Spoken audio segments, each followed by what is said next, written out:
Alrighty. Just hopping over real quick.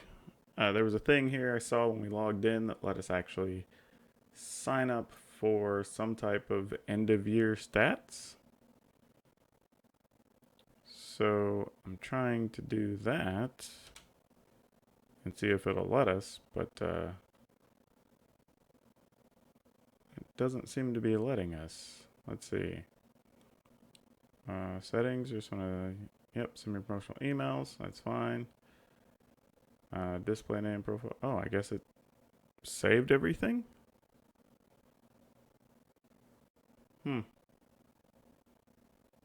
Alright, well, says it's saved. We'll see if it sends us stuff. I don't know how that's going to work just yet, but I guess we will find out. I'm going to plug my phone in here. As per usual, I kind of keep 3 screens going. I keep 2 physical screens and then 1 on my phone, just so I try not to miss anything with all the activity going on. Lately, our chat's gotten pretty busy, so I want to make sure I don't miss anybody or anything, because we can get pretty active around here. All right. Cool. All right. I think we're working. All right. Cool. We're all up and running. So sorry about that for the weird, awkward start. Been catching up on a few things, updating the bots in the channel. Actually, I gotta update one more thing. I just remembered. We added a couple things so we can do shoutouts now when people come over from other channels with raids. And we did drop down a little bit. When I looked earlier, we had dropped from 144, I believe it was, where we ended last time, down to 214. And then we went back up to 210 a while ago, and now we're back down to 211. So this is kind of what I expected. There's going to be a lot of movement as we get toward the end of the season, because I think a lot of people in Mythic are going to be fighting and trying for that last push, so to speak, to see if they make the top 1200 for the end of the season. However, I am going to take a chance. Actually, I got to go back to decks here, and I want to export this, and then I'm going to update my Aether Hub listing with this deck, because I did make a couple of changes today where we opted to add in, I believe we took out the Order of Midnights entirely, put in 2 more of the, actually I guess I'll go to the list and show you, put in 2 more of the Black Lance, or 1 more of the Black Lance Paragon and 1 more Embercleave. So we're going to see how that works out running with 4 Embercleave, because I don't really know. May still need to be cut back to 3. And then on the sideboard, I swapped the Duresses entirely for drill bits, just to experiment today and see what they look like. I don't really know, honestly. I would think drill bits better. And also, other people that are having success with the deck are also playing drill bits. We're having success without them. I don't know. Maybe it's that the margin of error between drill bit and the rest is very small. But we'll see. Because truthfully, I don't know. I'd be lying to you to say otherwise. Alright, so let me go in here to edit the deck. What was the easiest way? Oh, here we go. Arena format. We're going to import the deck list. I just want to make sure we have the most recent deck in here, so whoever comes by can actually get the most recent look. This is not right. Having an issue here. I don't want people to get the wrong information from the deck list. Just give me 1 second. I got to click some numbers down because it looked like it tried to duplicate the list, which is not good. Don't want anybody to have the wrong information if you copy this. We're now at 4 Embercleaves. We're down to just 2 shocks. Wouldn't mind being at 3 shocks, honestly, at some point.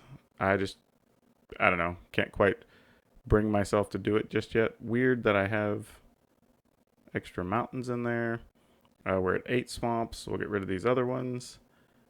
2 tournament grounds is still correct. Sideboard has 2 Cavaliers, 2 Shield Breakers, formerly 3. We're now down to 2. I still don't know if that's correct. I notice other lists aren't playing Bedevil. I've been sighting it in a lot, and it's actually been beneficial in a couple of games. So I'm not totally sure what to make of that just yet. But this looks correct. So let's save this on the deck. Cool. Now what's in Aether Hub when you hover over the screen should be accurate whenever you go to my page. So awesome. Let's hop in and play some games. We'll see if we can make a run. If we backslide for some reason, we may need to hold serve, and then we'll just build a brawl deck and have some fun. Because really at this stage, with 5 days left, the goal is just not to be below 1200, really. It's kind of where we're at. I don't know how active the servers are, though, especially on the mythic level. If people are kind of holding position. You know, we didn't have a lot of degradation from 144 to 210. So, I don't know. And it looks like the top streamers tonight, let's see what they're doing in the Magic world. Alright, looks like we've gotten almost normal participation levels. Alright, we'll see how that goes. 211, we get to play against number 28. So it'll be interesting to see if we lose what that does to us as far as a loss, but we'll see. Oh, looks like one of our followers, Sparks Games, is on. That's awesome. Big fans of Sparks Games and what he's doing over there. Him and his wife's channel, they're both really good people. So if you don't follow them or haven't seen them, go give them a shout on their page. They're super fantastic. Havoc Rebirth was also somebody I think we've rated before who is pretty fun. Yeah, we're going to mulligan this and look for something better. This is what I would call something better. It's not totally ideal because we're going to have to play our lands out of our preferred order, but we're going to keep and probably just get rid of a shock. See what we're up against here. I mean, the opponent also mulligans. It'd be nice if we got an untapped red land so we could kill that goose. Nope, we didn't get honored with what we wanted, unfortunately. And we know this is already a tough matchup, so we got to be prepared to go the distance here.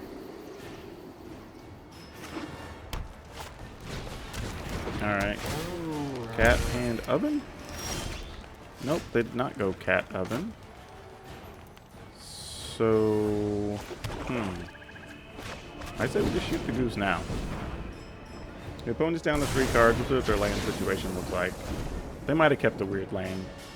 If not, we'll just be staring at probably a, yeah, Mayhem Devil at the spot. Not a huge surprise. We're going to go ahead and go big. Just put this out there. And then we'll probably, honestly, just play a second Registrar and just keep fighting. I mean, we're at that point. I don't even think we need this extra land here. Ooh, I guess we did need that extra land. But yeah, we're just going to attack, see what the opponent does. Sure. Sounds good. Alright, we're going to play this. And then on the off chance, we're going to discard these other 2 and see if maybe we get lucky and spike a land. Because any land in our deck at this point is going to be good for an Embercleave. But the opponent's hand doesn't look great. I mean, they may be in a spot where they have to sacrifice food. Actually, they're probably going to block, sacrifice both of those, and bring the cat into play to kill one of our Registrars, ultimately. Unless we find a removal card off the top, but I'm not sure what we could find here. So we almost have to hope to spike the land here. No, we didn't, and we're going to lose both Embercleaves. Actually, we're probably going to lose one. So that's probably a bad move on our part, knowing what was coming. But the opponent's going to be down to 2 cards, and they're going to have sacked all their food, and they won't be able to get their cat back, so... I mean, it's not the worst. I mean, we will be discarding at least one Embercleave here. And unfortunately, for all this power on the table, the opponent's still taking no damage from us.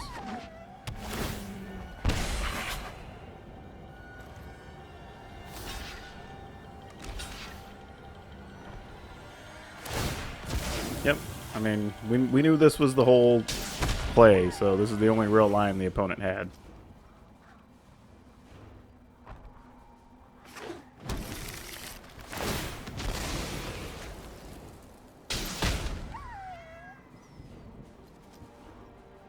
Yeah, I think we messed up on that first discard. We made a bad decision. But the way the board's set up, we're not in awful shape either, assuming they don't get a...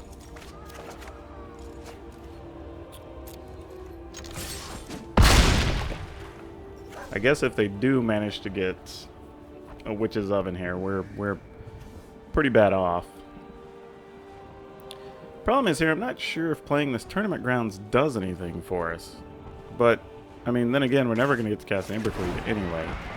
So we might as well just ditch the Embercleave and wait for another card. Because ultimately, if we drew another thing we could cast, we would have just been sitting here just playing the new thing and discarding the Embercleave anyway. Alright, I guess that's it. Alright, Ramadan that does block. I mean, it's not the end of the world. Okay, well, I guess we attack.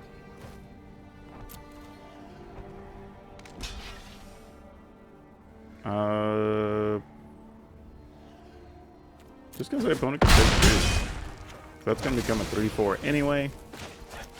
So we can just play yet another Registrar and you can't do anything about it. Their deck doesn't have a play for that. Yeah, kind of a good game. Hey, yeah, it's still technically Christmas for us for another hour and 26 minutes before it officially becomes midnight into, I guess it would be Thursday. It's always weird when we have big holidays in the middle of the week because my days get all mixed up. Let's see. I am going to bring the Devils in again. Probably... I always feel weird about Epic Downfalls here, because in the version they're playing, we can probably only really hit Mayhem Devils? There may be something else I'm not thinking of. Though Grasp lets us hit a couple of things. I mean, we can hit Goose. They didn't show us that they were playing Questing Beast. So I don't know about that entirely. This is always tough, because I definitely still want to keep stuff like Shock and whatnot to take down the opponent's early geese if they get them. So it gets a little tough trying to decide here what's worthwhile and what's not. Maybe one Paragon? I almost feel like I'd rather have Noxious Grass or Downfall even than these other 2 Blacklands Paragons. But that might just be overkill. So let's just see what happens.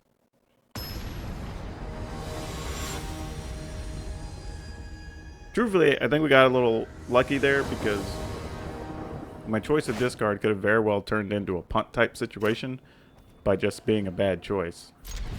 And then the opponent not drawing great did also bail us out.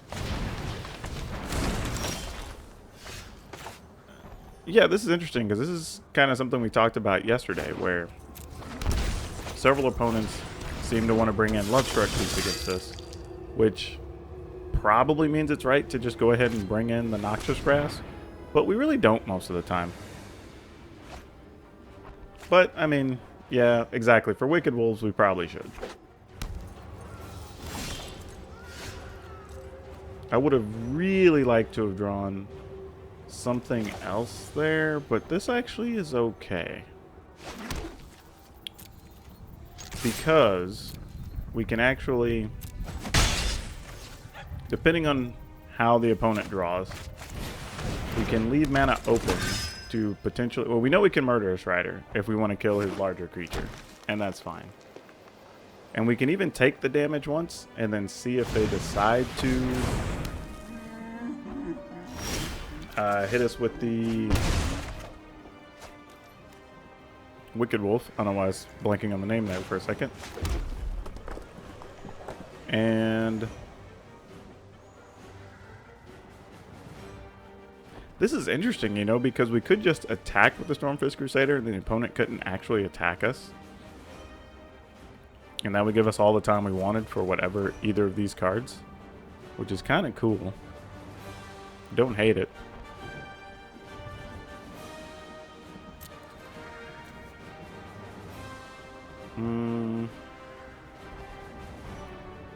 Though us taking 5 and getting to just trade with the opponent on a Wicked Wolf is kind of cool.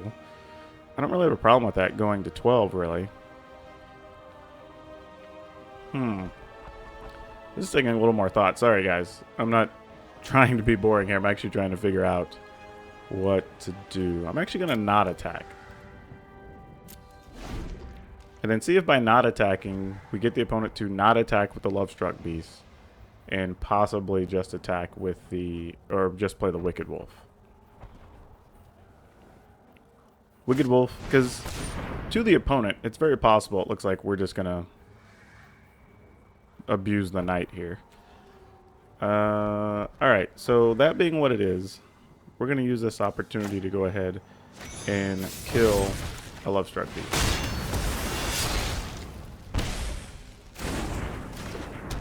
Because now we get the turn we want next turn, and we can still just bedevil a guy and have some fun with it, right? We don't really care. I mean, this makes attacking a little less cool. Maybe it doesn't. Yeah, it does, if we want to use bedevil. That's unfortunate. So we could, interestingly, in response... Well, no. We kind of have to get him to use that food for the cat. It's really what we need to do, honestly.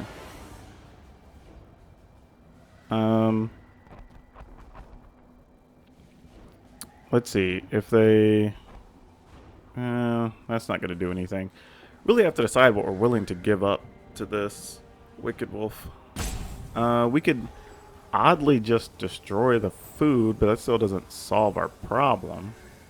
Actually, it kind of does. What if we do that? Then they have to find another food, right?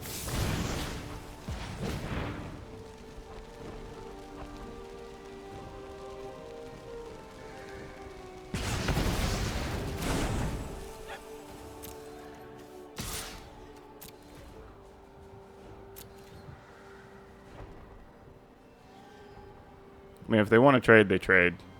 I don't hate it.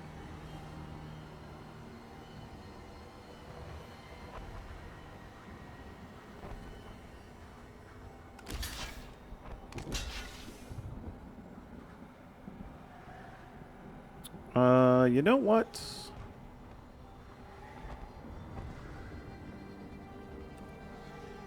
Okay, we're gonna let that happen. And then actually, I'm gonna play this and see if we could bait the opponent into just playing Wicked Wolf, trying to fight the Stormfist Crusader, and then we just shock it. And then see if we can try to take over from there. It's a real long line of play, but it's kind of our way of whittling through the opponent's resources a little bit. Okay, they didn't have a goose. That was good news. So that could have been infinitely... Oh, there's a goose. Gosh dang it. Well, darn it. That kind of kills our other plans. Now we have to come up with something entirely different.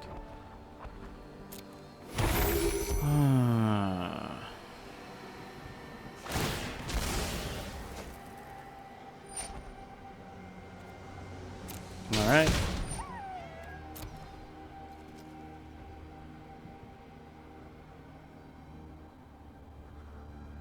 What is he doing to deal another point? We're going to try to cast the cat. Get the cat back. We're kind of okay with this exchange. It's not great, but...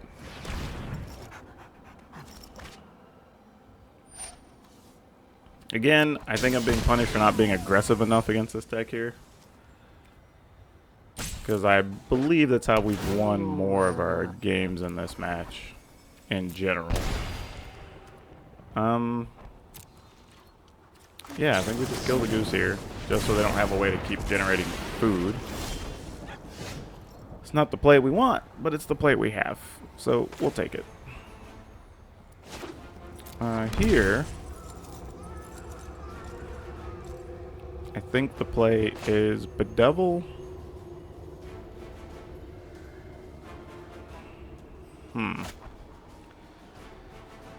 Let's see. If we sacrifice that, we do get the Cavalier.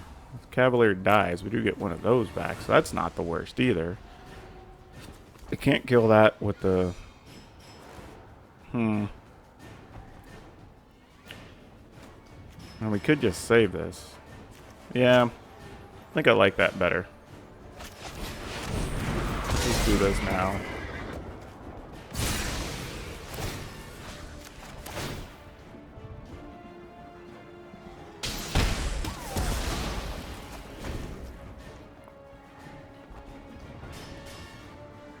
Then we get into some situations where we can still utilize this to take down a Wicked Wolf. We can shoot with the thing and then get the cat out of the way.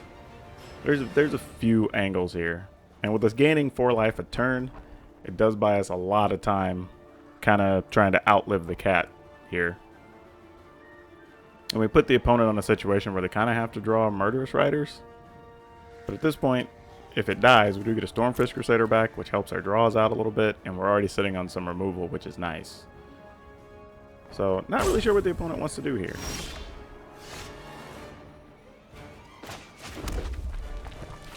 There's a lot of choices. Alright, let's see if they have a Murderous Rider, because they probably do. That would be my assumption. Yep. We go to 15. We get back one of these. That's ultimately going to help us out. And then I think we could safely... I mean, the problem is if we do that, that gets killed by that. So we almost want to run this out as... I mean, the opponent's more likely to kill a Stormfist Crusader than a Murderous Rider, right? I would think. Maybe we're wrong. I don't know. I mean, let's do this. Well, I mean, the problem is then the Crusader definitely gets it. Yeah, that's fine. I think no matter what, they're going to want to fight something. It's just, what do they want to fight?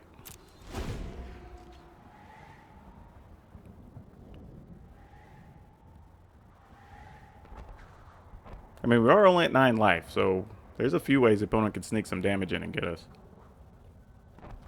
And I really don't want to use this Bedevil just yet in case they have Korvath or some such.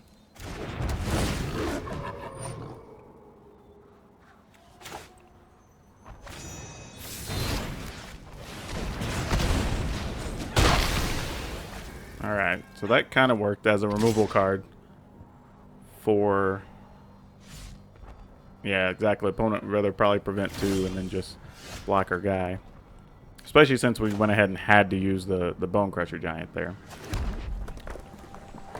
Not our ideal scenario, but we will lead with this. I think we're going to go ahead and run this out. If they fight something, they fight something. Then the only thing we're really worried about getting in front of us is a Korvath at that point. And then we'll see what happens. Oh, Master Girl is bad for us, though. Okay, well, we do have a Bedevil for Master Girl, so... Not the end of the world, and opponent's down to 2 cards, so... Oh, and there's the Goose. We don't like that. We don't like that at all at 9 life. We can cast 1 Bedevil. So there's that.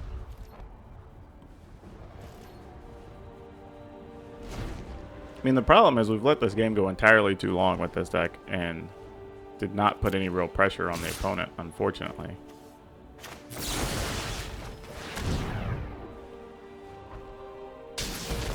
And we may just be in a situation where we have to awkwardly kill the Goose just to not lose extra life and give them a bunch of free cards from the Trailer Chromes. That's ultimately what's going to kick our butts. Yep, there's a Mayhem Devil, so we're likely going to have to kill that.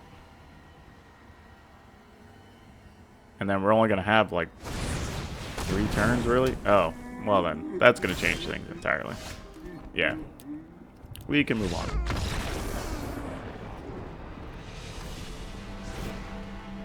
Yeah, we really didn't do much in those middle stages. We kind of... Honestly, it feels like I just messed around too much. And that's totally on me. So we're just going to go with more removal cards. Keep the shield breakers in. Not sure if the Cavalier and Knights is appropriate for this matchup or not. I just started playing with this card in my sideboard, and I don't really have a grasp on how good it is yet. Also, welcome everybody to the stream. We're on day 39 of a 60-day challenge. So we will be streaming every day for the next 21 days for at least 1 hour to meet the challenge, even on holidays, as you can see. If you haven't gotten a code from us, please let me know, and I will try to get you taken care of between matches. Oh, yeah. Down to... I gotta cut some cards from here is the problem. I think if we're going this route, the Epic Downfalls can come out, because we don't have a ton of targets. I mean, we have so much removal that we're not going to worry about it too much. Oh...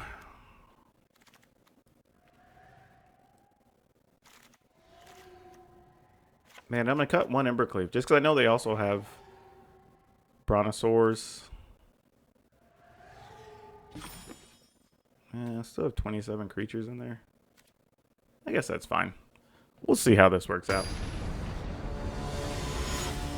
Yeah, I don't hate it. I'm just not sure if it's totally what I'm looking for. And it's weird, too, because we tend to be okay in this matchup, but I overthink it all the time. But hands like this are not even giving us a chance. Oh, man. Gotta go to 5. And that's worse, but we gotta keep it. Spawn of Mayhem, because we're not gonna get to cast that. Well, we're losing this one to start the day, y'all. This is highly unfortunate. That... I mean, get a non-castle land, and then if the Stormfist Crusader lives, we can get out of this? Maybe? Alright, Early Oven is not our friend.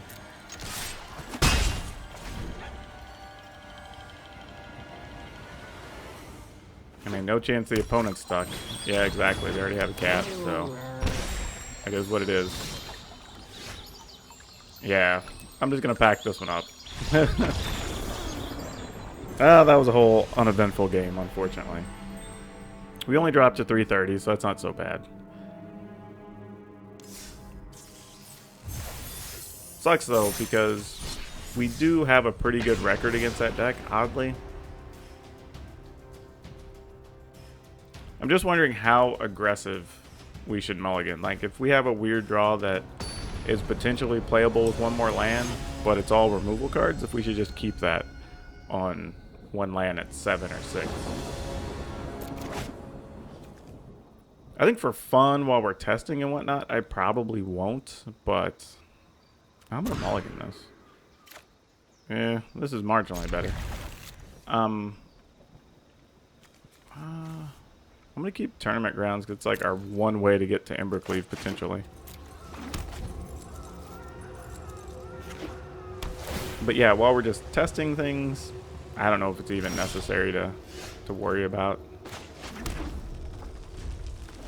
We'll see if we can play this during their end step. Potentially get them to tap out on their turn and see if we can land a Regisar that does something.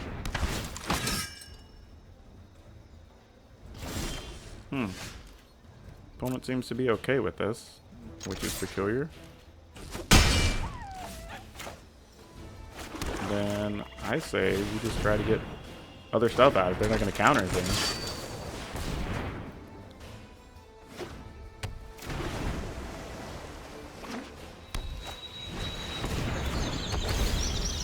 Oh, this is about to be exciting for us. Because we definitely... Oh, we get our choice of things to stick here if we want.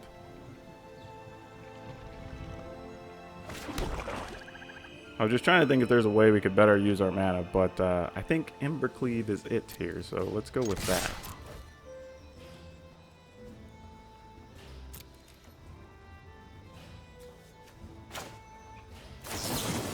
Alright, we'll do as much as we can here. There's a chance they just have Omnath or something silly next turn, so we're going to take a bit of a beating anyway.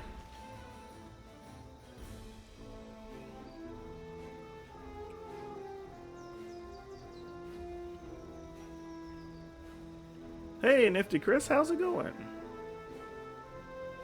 Oh, I got a bad joke coming. Okay, I'll get to that. Actually, let me see. I may be able to do that while my opponent's playing slow today. Let me see if I can bring it up. I tried to prep some joke sheets to make my life easy. Alright, I'll get to one of those in a second. Good news is the opponent did bottom a card, so that's not the worst thing ever for us. And this gives us a chance to get some other cards into play and get some more damage in, so I like this. Let's attack. I mean, there's a chance opponent's just going to Brazen Borrow or something anyway, but so be it.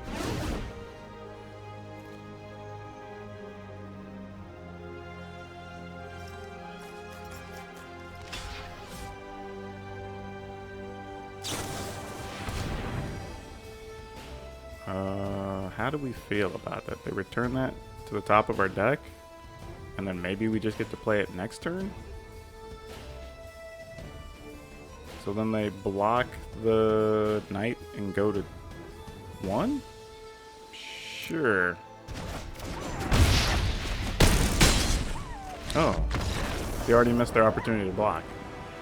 Well, that was weird. I think my opponent just misclicked or something.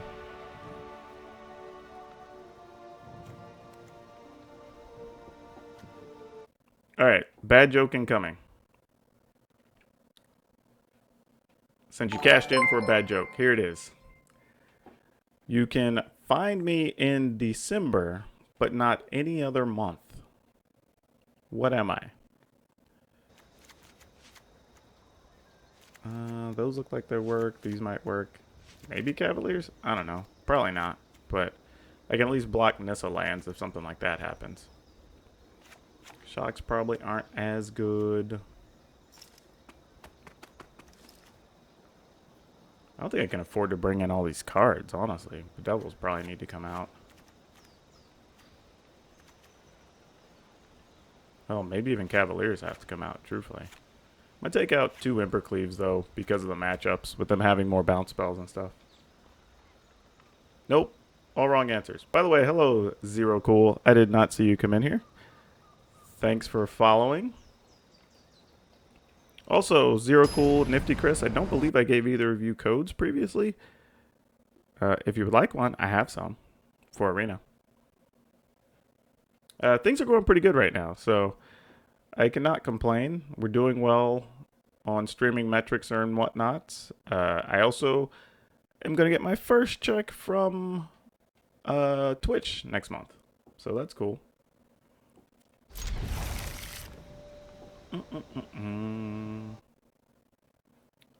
The answer to the riddle, by the way, is the letter D.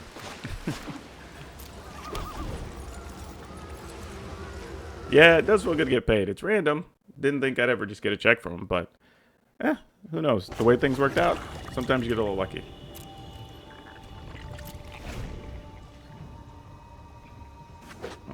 Let me pull up my sheet of codes here.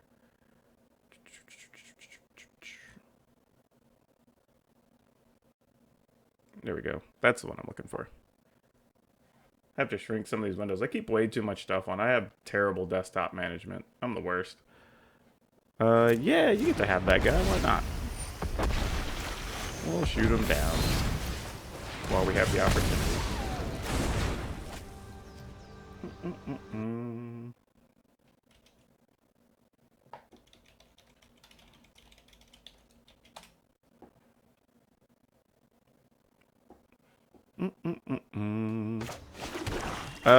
Chris, check your messages. You have something over there for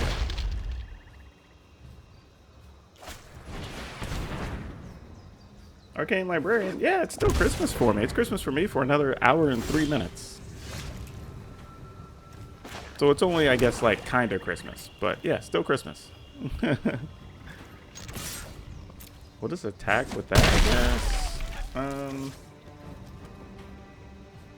In the turn. Sure, you have a growth spiral. I have a feeling we're going to get faced with Nissa, but if that's the case, they Nissa, and then we'll try to Blacklands Paragon, and then just Noxious Grass Nissa, I think, is the plan here. Oh, Cavalier. Well, that's a bit of a different problem. Sadly, I want to use this on it while it's still on the stack, so they don't get the best benefit out of it.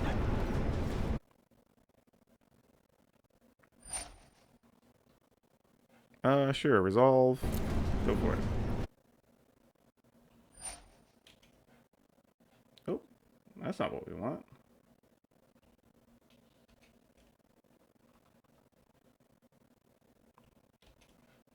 Sure.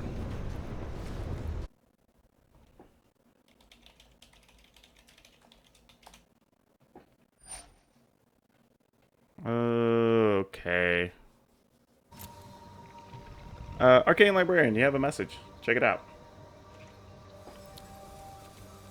Where the heck am I living? I am in the Pacific Northwest these days, so no longer in Texas, if that's what you're asking. I assume that was the insinuation. Alright, we're just going to go in on it here. Load up the board and see what the opponent has to do about it. I don't think they have anything. We kind of can farm blue-green decks all day, so...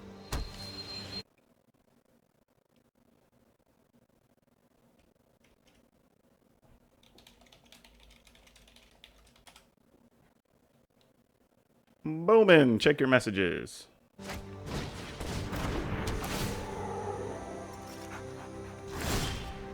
I mean, can we still kill the opponent here? I mean, we can... I mean, I guess we could really ditch the Regisar, really, right? I mean, I say the opponent potentially has a spell counter, I guess, but... Then what do? They block here, they block here, and then... Well, no, they have to block here, and they still take 7? Yeah, alright. Well, that kind of adds to it, so it's probably fine.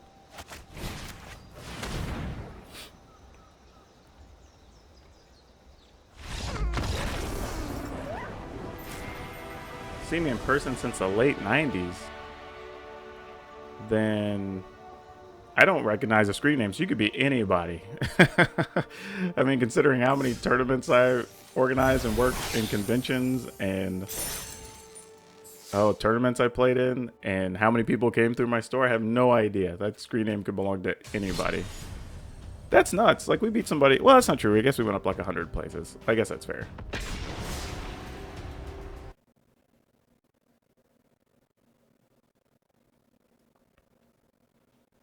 Also, if you guys have not done so, feel free to smash the follow button and or follow my podcast, because, you know, I'm a shill for my own stuff these days.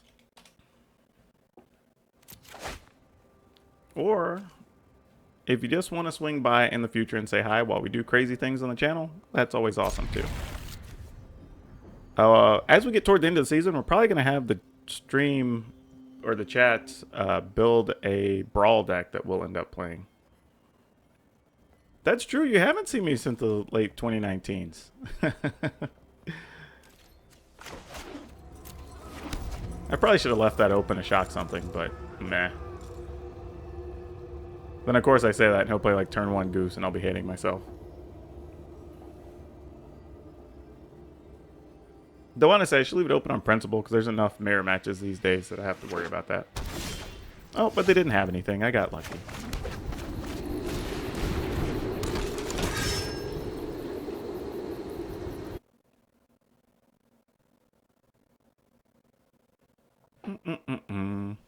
But yeah, the stream's been going pretty good. We're getting to where we're hitting, like, I think the stats say something like 50 people through the channel every night and seeing high points of about 17 to 20. So it's not too bad.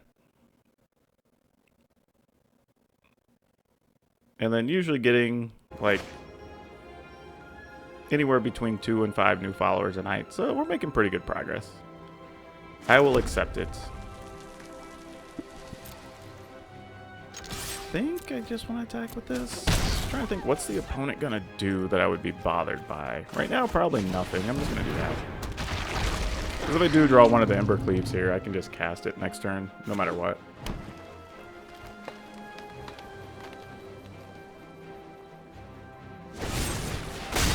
Oh, Mortar Strider. That's okay. I mean, at this rate, we're going to deal enough damage to the opponent. It's not really going to matter. Well, I kind of have to play this, so at some point in the future, I may get to play a Murderous Rider. I mean, as a creature, not a spell, obviously, because I don't have a second black mana yet. But this is highly convenient. Did I see the spoilers? Well, I have two issues. One, that it depends on what you're talking about, because spoilers and previews are not the same. Spoilers are things that come out outside of a company releasing things to kind of wreck them building the hype they want. If you're talking about actual previews that have come out, then yes, I will gladly talk about those. We kind of have an understanding that on both my stream and on my podcast, we don't talk about spoilers, but we will gladly talk about previews all day. So if there's a particular card that's been officially previewed you want to talk about, Sammy, I will gladly discuss it. Because if you're talking about the new Green-Red God, I'm all about that card.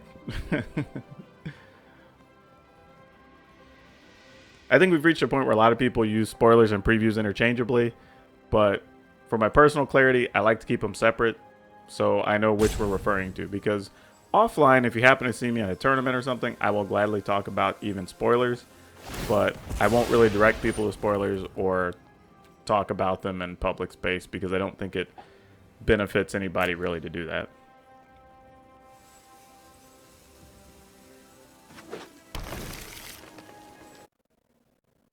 It's a small thing, but I think it does make a difference. Especially since I've been on the side of people at Wizards that have to put that stuff together and the communication, and it sucks terribly when spoilers get out and it costs everybody literally hours and hours worth of work. Sometimes an extra 2 days worth of work for an entire department.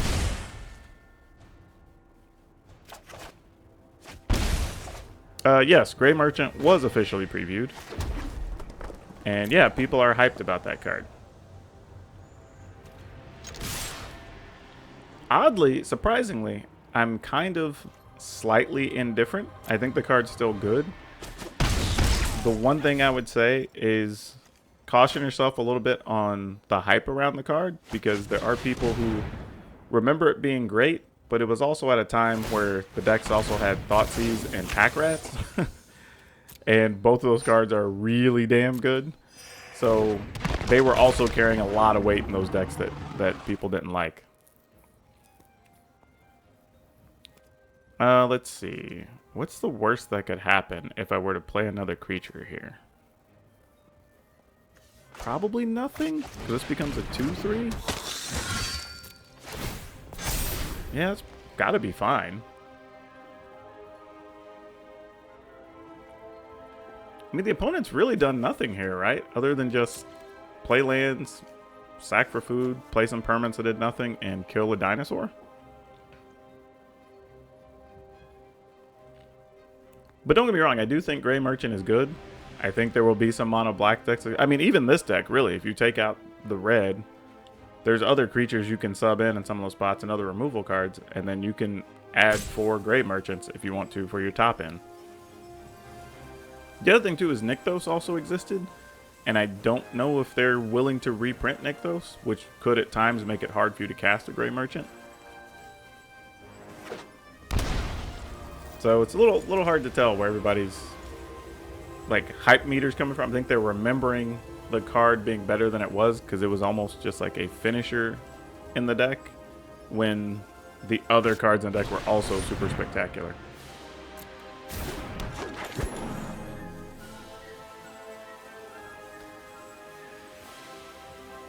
I mean, I'm not sure what our opponent's doing here because they're going to take 2 just from Stormfist Crusaders and then they're just going to die.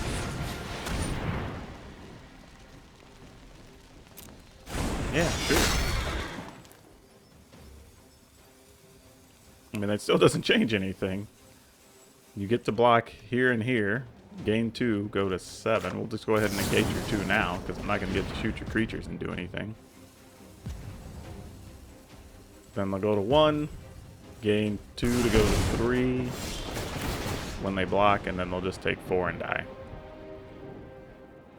So ultimately, all of this matters not. I mean, actually, I can just shoot them.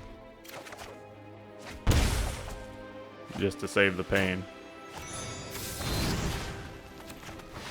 Take the decision making out of it.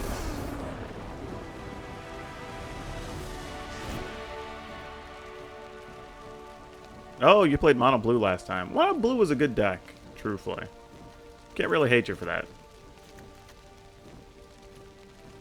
Well, the plus side for the opponent is I didn't really get to see a lot of what was in their deck, so I don't know what version they're playing or what they're trying to do ultimately.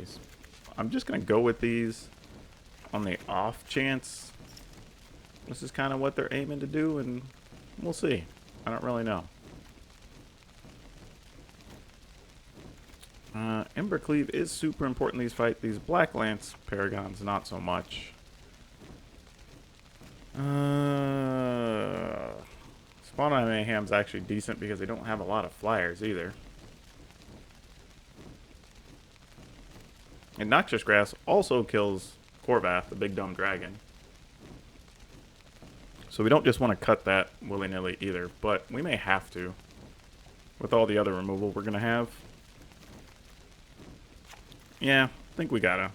Can't really go in with more than 61 cards. That's just crazy talk. Not that I haven't before, but, you know.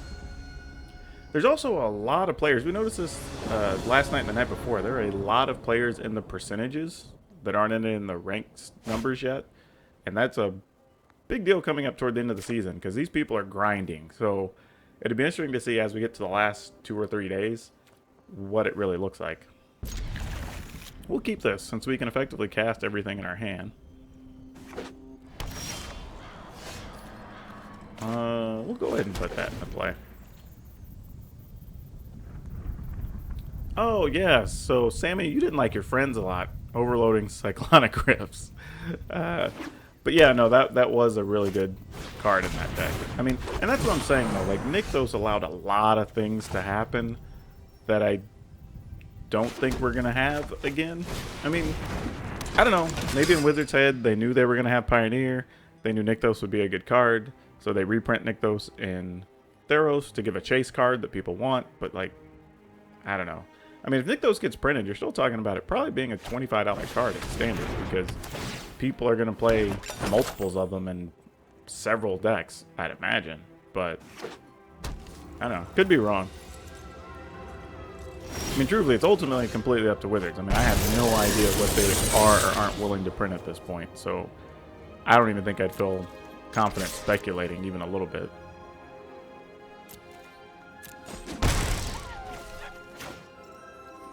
Oh, well, do we want to spawn a Mayhem? If we do that, the opponent almost undoubtedly plays a Murderous Rider.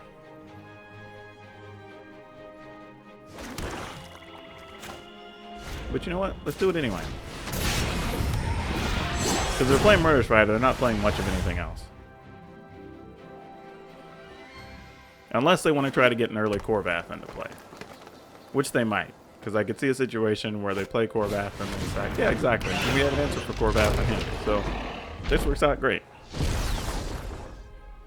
Not only do we have the answer for Korvath, we also get to get them to... because we can shock their Paradise Druid. So we get the best of everything here. Oh, but we have an Embercleave. Oh, the choices. The choices, the choices. What do we want to do? Let's see. If we attack with Spawn of Mayhem, they could potentially block with Korvath, but that'd be silly for them. And then they'd go to 5. They would take 10. They would take 2 more, so they'd be at 3. Can't quite kill them with what's in our hand. We don't have enough for Cavalier yet, so I think we stick with our first plan. Because we'll put them low enough that we could finish them next turn anyway. with a few different options, potentially.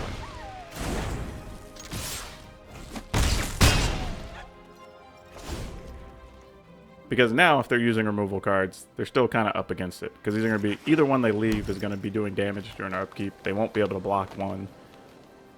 We do still have an Ember Cleave we could punch through with, so. Yeah, don't think this matters here for these. Now they're going to go to 8, 7, and then Ember Cleave's going to get them. Flex Sheet's my... Make it... What? What's happening? Dude. I don't even know what's going on here, long time 5D. What's up? Alright. Let's just get this through first. I'll just Ember Cleave to save everybody time. Yeah, I always worry about this matchup, but we seem to win it pretty regularly. Alright, Athasar, hold on, I'll get you something here. I'm going to take a quick code break, give everybody some codes that needs one. What does this have here?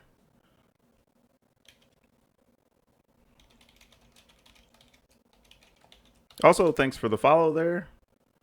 Boom, there you go.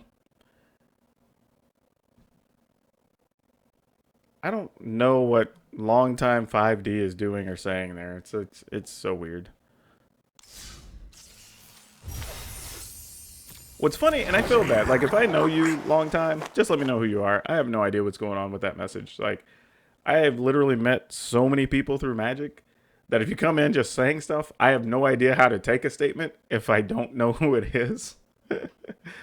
I mean,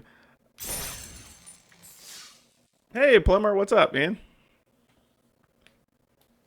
I also need to check and see, did I miss any messages from anybody? I think I got everything. Just want to make sure I'm not missing. All right, cool. We're all good. They have this new channel points queue thing, so I just want to make sure I'm not missing something. All right, cool. Got everybody. Fantastic. All right, I missed what we went up to there.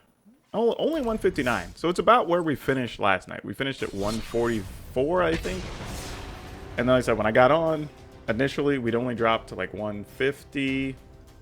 Then later in the day I got on, it was at 214. Then by the time I went live for stream, it was at 210.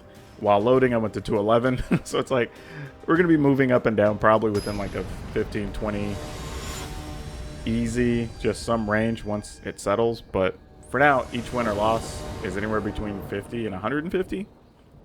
So we'll try to keep winning. Happy late Christmas, Papa. How's it going? Yeah, we'll keep this. What's funny is going first, I don't know if it's actually really helped us greatly. Yeah, well, we actually turned it around, I guess. Our percentage has gone up 5% playing first, so I guess it does make a difference. It was weird, though, because we were trailing for a long time, I think up until yesterday, where actual percentage was higher on the draw than on the play, which was very weird. This is peculiar. I think I want to go ahead and use this. Since I'm not going to do anything else with my mana this turn, I'd rather just play the more expensive thing. So if I feel the need to, I can shock and still play this next turn.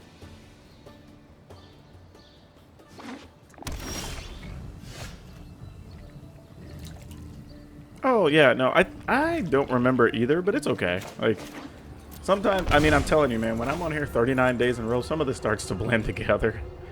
I wish that weren't the case, but, I mean, if I'm just being honest, like, there's a lot that happens on each stream with so many people. Which is funny, because I've genuinely thought about it. Like, if for some reason I'm lucky enough to be one of the people that gets to where you have 250 people on your stream or whatever, like, I wonder sometimes how people keep up with all those conversations. Because I see the chats just scrolling and scrolling and scrolling in their channels. Like, that can't be the easiest thing to keep up with at all.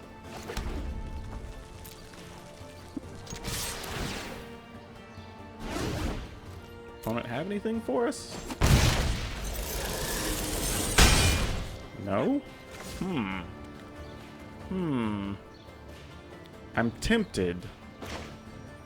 very tempted to play the Spawn of Mayhem, but I'm going to see if they have a counter for this, because I don't trust it. Oh no, I could have got away with that? Ooh. Well, that's random.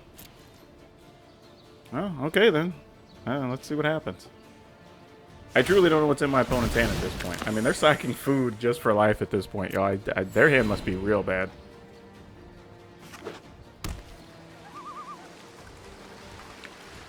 Oh yeah, you did. You did mention that. That it was a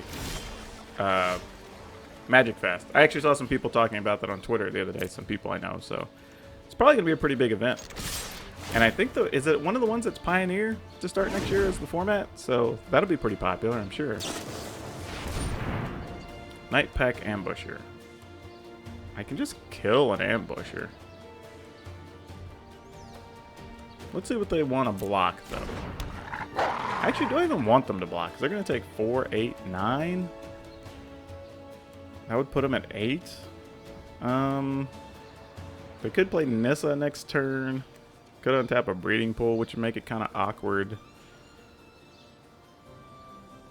I'm just going to kill it. And if Nissa survives, we'll find a way to deal with it. The opponent's going to be low enough that I think we can safely make that play and be okay with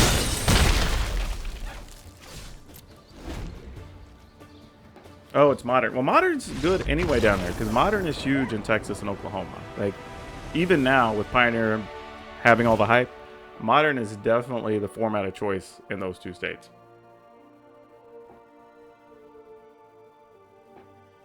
If he can have a deck for you, you have a deck to play, I say go for it. I'm a big fan because those formats, or not the formats, but the events, just tend to be entertaining. If you've never been to a large event, it really is fun. Okay, I'm going to just go nuts here. With all this, since they're playing so many spell counters, I'm going to bring in drill bits and the whole 9. I'm actually going to get rid of shocks because they're not as good here. 1 Black Lance Paragon. Probably... Problem is I'm bringing in drill bits, so I don't want to get rid of all of those. We're going to have a lot of instant speed removal. Epic Downfall only kills Ambusher and the Snake Wizard, I think. I mean, these could be some weird version.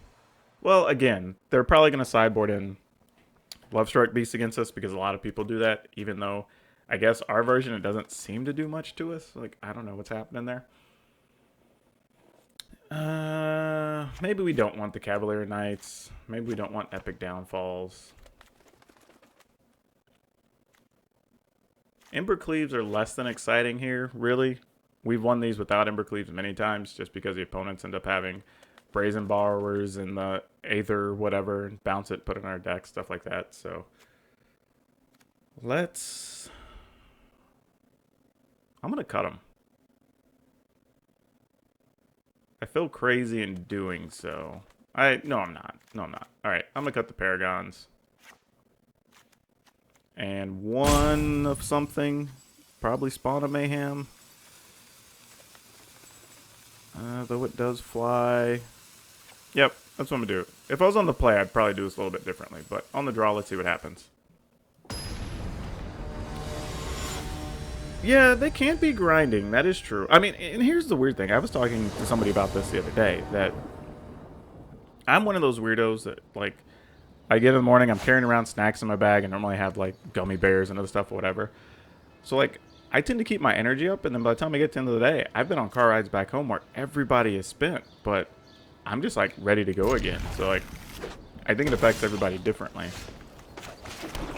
What I would say, though, is even if you don't play the main event, at least go to see the spectacle, right? So you get comfortable just being in that space. Because that in and of itself is a different thing. Like, being in a room, assuming you haven't been to a lot of conventions or something, but being in a room with literally 1,000 other people and seeing the activity and all the vendors and the noise over the PA system, and like there's just thing after thing after thing that if you're not prepared for it can be really, truthfully, I mean, it could be a little overwhelming. You know, so definitely do that at least for the experience. Did you see the red-black Aggro that went undefeated? Oh, I didn't realize they went undefeated. But yeah, I saw the list. I didn't look at their records. I just checked them out to see how they compare to what we're playing, because it's kind of like know the enemy of your enemy, right? If people see those other versions, they're going to sideboard a certain way against me. So just kind of want to know what's happening. Sure, opponent, you can have some damage there. Oh, look at you. You're not even going to do that, huh? Yeah, I guess we're fine putting it on top of my deck. I'd rather just have threats up there. Thanks for the follow, Never Donated. You have actually never donated to me. Your name is very accurate.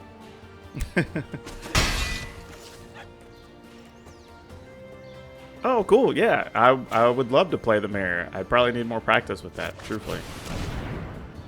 Did they pick up, nope, they just have a growth spiral. Alright, well, let's see if we're staring at a Nissa this turn, because it looks like we are. Good news is, though, if they have Nissa, we're probably just attacking and then they're blocking with one of their lands to protect the Nissa. And if that's the case, we're just going to go double Regisar and force them to fight it.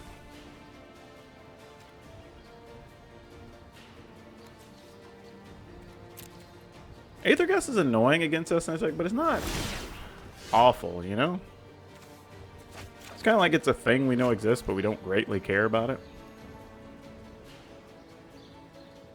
Yeah, say we just attack with both of these. See what the opponent has to say about it.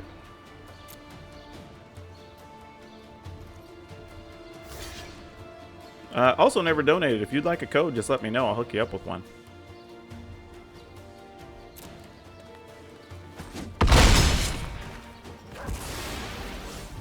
And then I guess we'll put this in.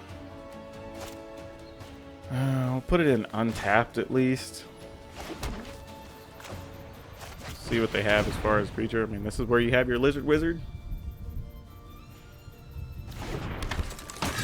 Nope. Okay then. Sure. An Ambusher. Annoying, but expected.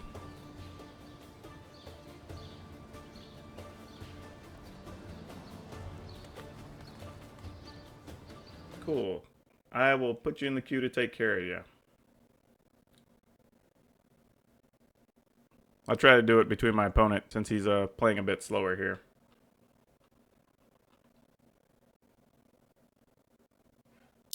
Alright. We're going to get rid of one of these. I have a feeling this is not going to work the way we want it to. Not ideal by any stretch. How much mana is my opponent willing to tap this turn? Alright, for sure we're attacking with the Regisar. For sure attacking with this. The question is the opponent willing to just split blocks between Ambusher and Regisar? And if they don't, how much do we care? I think I'm just gonna... man. They have so many cards. There's no way one of those isn't a Brazen Bar. This sucks. Alright. I think we do.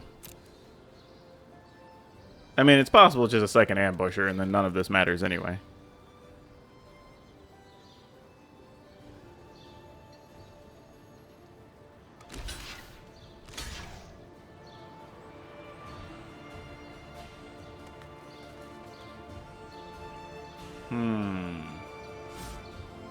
Yeah, exactly. I'm not sure the opponent wants to just take 7 or not. That's what I wanted to know.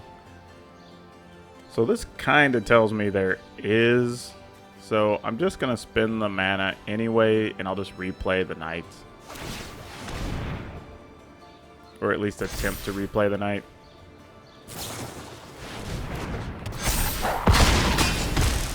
Oh, that was it? Okay. That didn't go nearly as badly as I thought it could.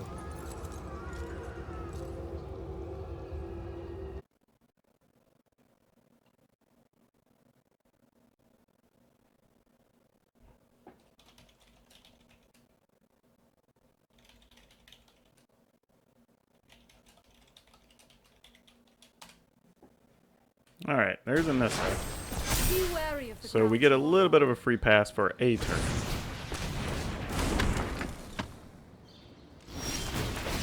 Come on, removal card. We get 2 shots at it, deck. Be kind.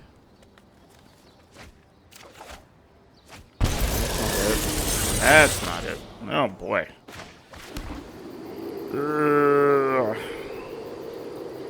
Well, the good news is we can play both these cards out of our hand. So we attack Nissa and the opponent, because if they block the Stormfish Crusader, then Nissa dies.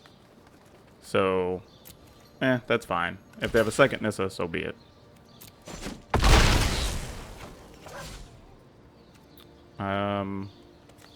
Yeah, I think we just do it.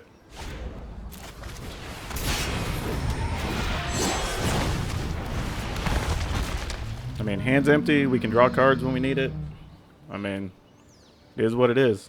Let's do it to it.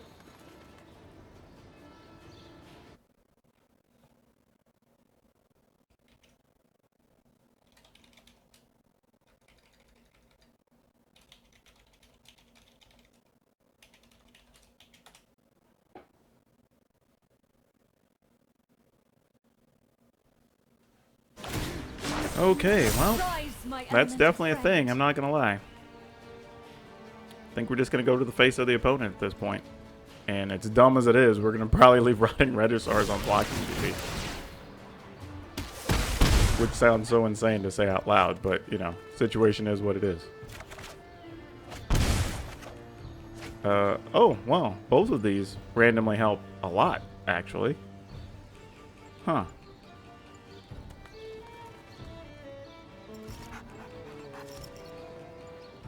I mean, I guess we just shoot Nissa? See what the opponent does?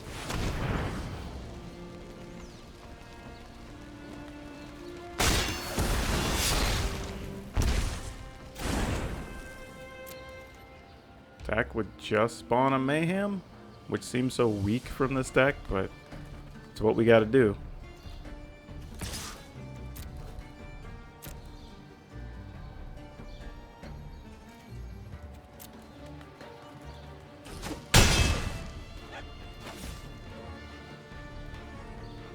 And then I guess we wait to see if the opponent does anything, because then we could possibly just win next turn between this and the cards in hand. Yeah, this game played out very weird. This is kind of one of the things I keep saying against the blue-green decks. I feel like we get so many weird draws and cards come out so many weird ways, and we still end up winning the matches. So I'm not even really sure what would be considered positive, negative in these setups or whatever. I mean, the amusing thing is we kind of have to block. We just block 2 Lovestruck Beasts. Because then we take 10 and go to 3. They don't have a 3-point play. Yeah.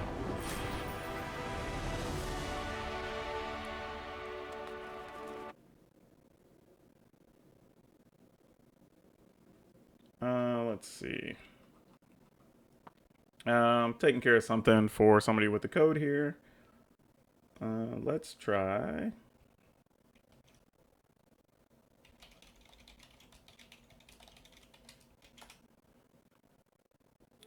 I'll get this back. Throne, put that here. All right. Should be all caught up for everybody. I didn't want to attack with the 2 Regisaurs because they could have chump blocked there, just traded 1 for 1, and I was at pretty low life. So then that could have created a weird situation where if they were able to bounce something, and then I would be taking at least 14. And it's possible with the mana they had that who knows what could have happened where they bounce and attack and maybe play or pump something else. So you didn't want to put ourselves in a weird situation. I think the way we did it force the opponent. Like, I would rather be on the end of forcing the position of the opponent, of just they're now low enough that they don't have a quality block, and then they have to find, realistically in that scenario, a minimum of 2 answers, and then they still can't attack us because then we'd win on the swing back. So it was a really ugly situation for them, really. Ooh, we're about to get another 750. How much gold do I have? 112k. And it's funny because like 10 days ago or something, I think we, maybe about 2 weeks ago, we cashed out a bunch to just get some packs because we were building one of the decks and we needed more rares. Oh, that was the day that you guys were y'all built that, what was it? That Feather Naiad deck that we tried to play in Standard. Which actually wasn't bad. I think we went like 3-3 or something.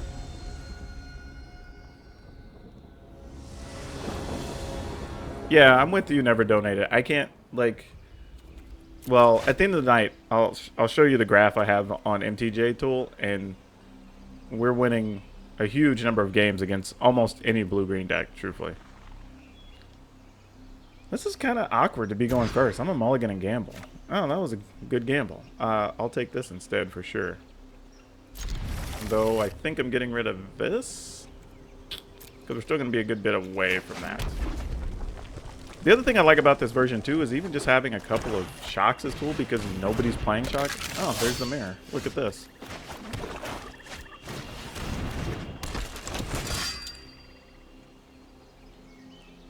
I also saw other versions playing Gutter Bones, and I'm just not that big. Oh, this is not the mirror. This is splashing blue for something.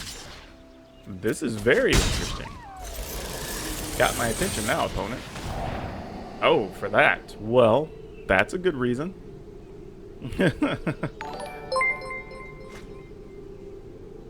Oh, hey, Bowman. Thanks for the follow there.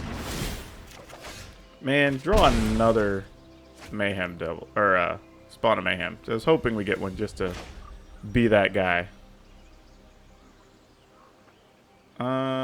Do we care what this is? Dark Soul. Spelled all the crazy way. Thank you as well.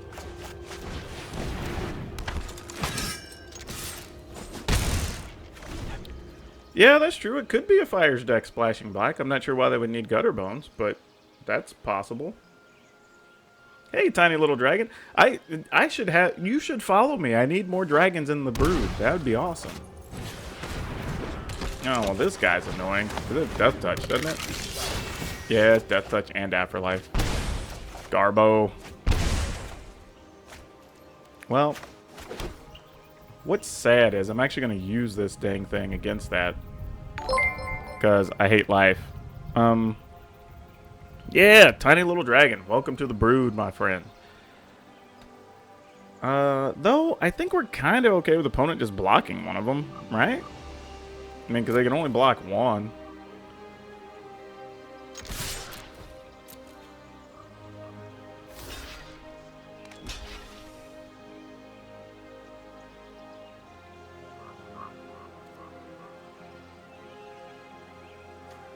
I mean, I guess we just kill it. Just to save ourselves the hassle. And we're still going to get to grow this. So I don't hate that option. This deck's weird, man. I've seen a couple of weird things the last couple of days, so I don't know what to make of a few of these decks. Yeah, exactly. Slowly building up a dragon squad.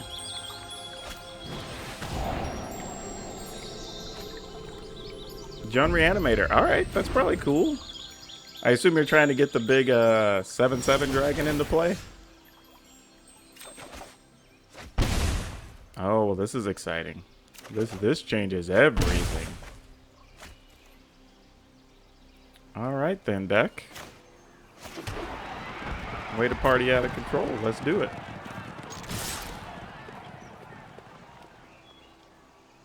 I mean, I'm probably still putting it on the Knight of Ebon Legion. Just because there's a lot of ways they can do 2, but not many ways people are playing that can do 3 damage. So that'd be my preference. Black Lance Paragon, sure. You don't hate that. Now we may trade it because the opponent's tapped, so we may just put it on whatever the Paragon blocks.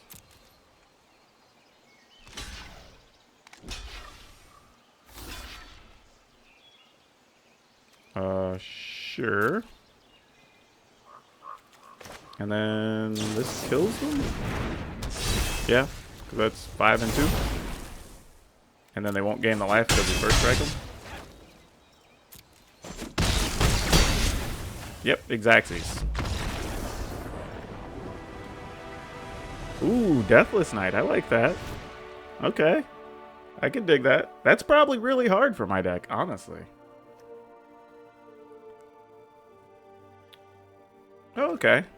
I didn't realize you used to be Cypher. Okay, so in this matchup, I don't have a lot of great cards for this fight, honestly. I'm just going to go with Cavalier and these two Bedevils. Seriously, though, we side in Bedevil so much, I almost wonder if it should just be in the deck. Was one Paragon. Do we need all these Murderous Riders?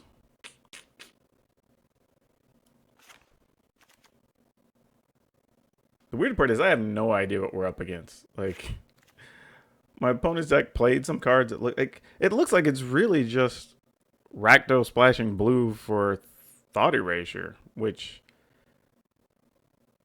I mean, I guess is cool, but why not just play Drill Bit and make your mana less problematic? That's the part I don't understand.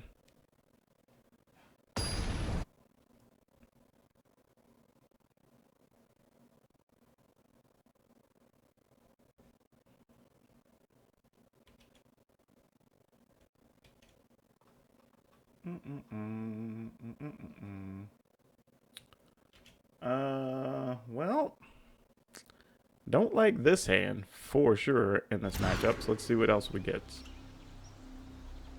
Yeah, that was a little better. Let's keep it. We'll get rid of this tournament grounds. Don't know how the opponent's going to start out, so we'll see.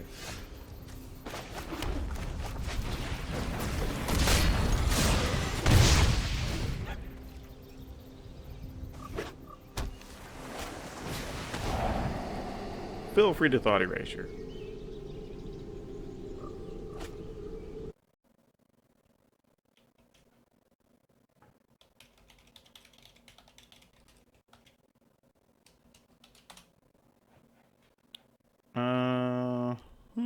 What do I... Well, I only really have one real play here. So, when that comes into play, we'll attack for 2. Or for 1, actually. It's not even 2.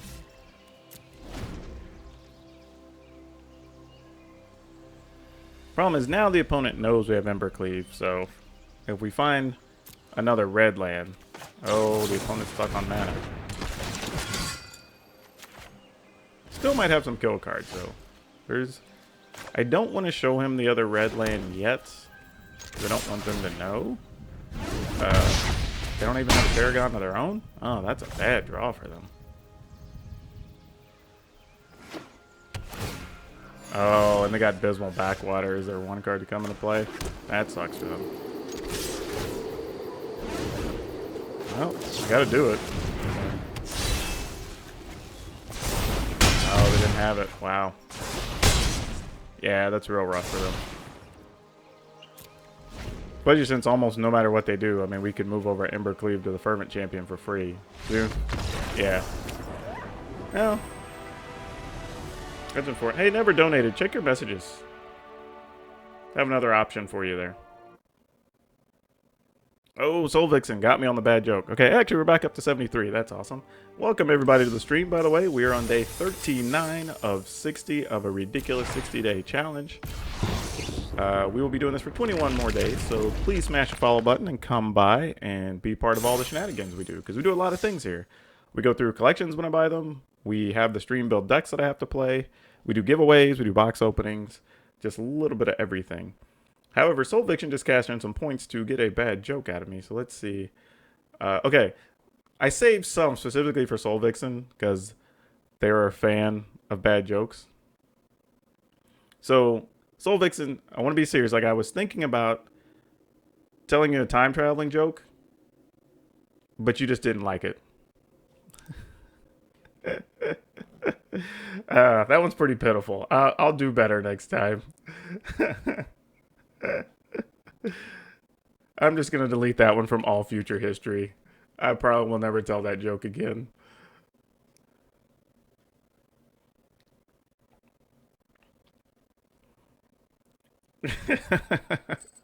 It was pretty bad, though. Like, that was... that Bob Ross meme is pretty sweet, by the way. That emote. Oh, I'm glad you liked it. I'm going to have to ping people over at Twitch, because it's been, like, 2 weeks since they... Actually, no, it's been almost 3 weeks since they approved my emotes. Hey, Holy Fist, welcome to the Brood. Thanks for the follow.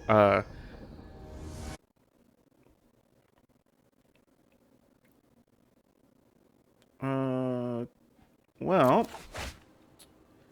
yeah, we'll keep this one.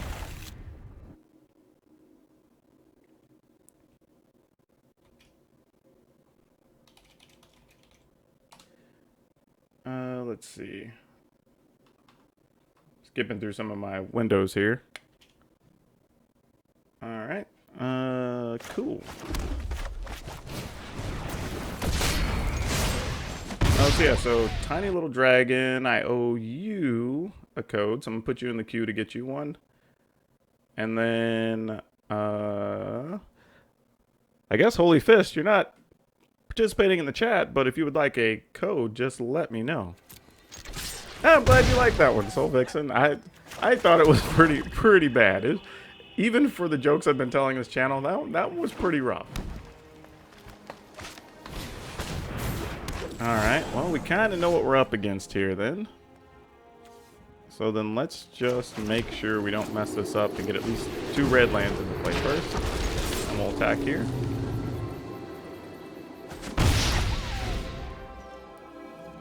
Now, if the opponent doesn't tap anything, we probably aren't going to get this Ember Cleave through successfully. If they do, there's a... Okay, well, there's that too. Does the opponent wish to attack? Nope, they do not.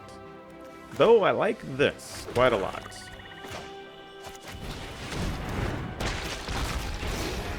The deck's trying real hard to help us get there. That's great, because there's no good blocks for the opponent there to do anything. Take a shower with Pokemon. Okay, that's pretty good too. That's funny. Alright, Dark Soul, I got you in the queue. Holy Fist, I've got you in the queue. So I will get you all taken care of between this match.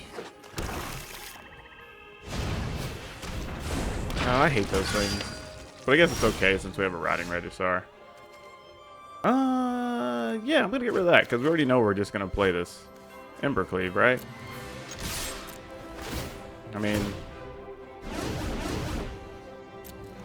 see where they block. Assuming it's dinosaur to dinosaur. Oh, well, we're gonna get...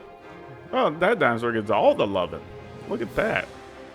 Well, we definitely take their dinosaur and the first striker out first. Or, I mean, the Death Striker. Those would be our goals. I think that does it.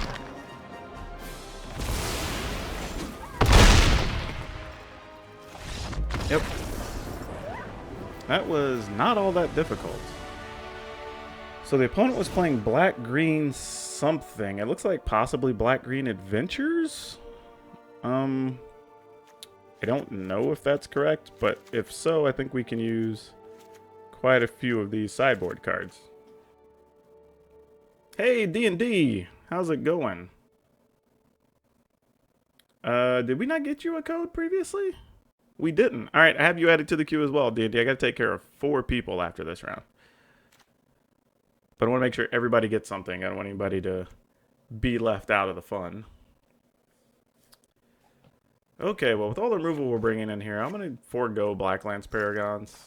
Though I do believe my opponent probably has, like, Questing Beasts and stuff.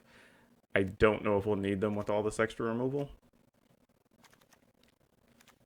Cavalier, Spawn of Mayhems, because our stuff flies. I'm going to cut 1 Ember Cleave. And probably Fervent Champs. I have a feeling they're going to have enough bigger creatures that that's just not going to be our route to victory here. Code for various things in Arena. I have some for all different things. I kind of randomly generate them on my side and then just give them to people. I mean, they're not random. I mean, I have a set number. They're just mixed up, so people don't always just say like, oh, I want this particular type of code. I want that one, because it's just easier for me to just go, hey, here's a code, and send it to somebody.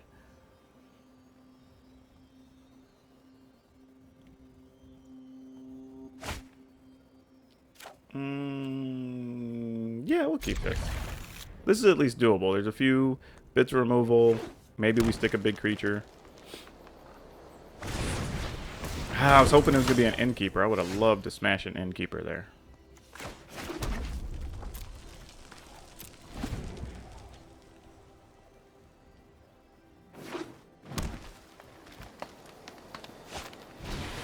That's a Paradise Druid.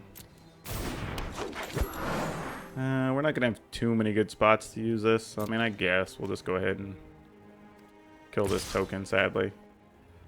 I mean, unless the opponent finds something else, that will keep a Lovestruck Beast from beating us, assuming they don't have a Questing Beast or something in hand.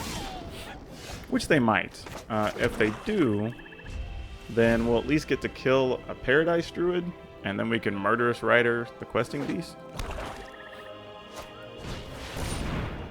Or we'll just have to smash a Riding Regisaur, I guess. Because that's a thing that happens.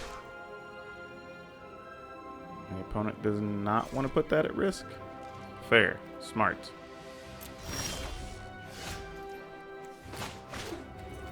I am going to telegraph what I'm doing for the opponent. You will have to discard a card, sir. Or ma'am. I don't know. Trimmer could be anything, I suppose. Person. Captain.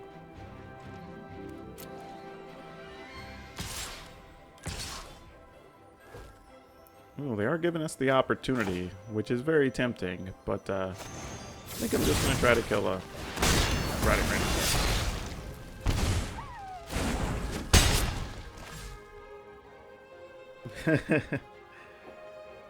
So funny story on Termagoyf, actually. When it first came out, nobody was really playing the card. But I kept staring at it, and I played with it a little bit just to kind of experiment. And I kind of came to the conclusion that, well, this card isn't that bad, right? Like, almost every time I got it into play, it was like a 3-4-ish or a 4-5. So back in the day, you know, when you talk to other competitive players, we kind of did it all on IRC chat.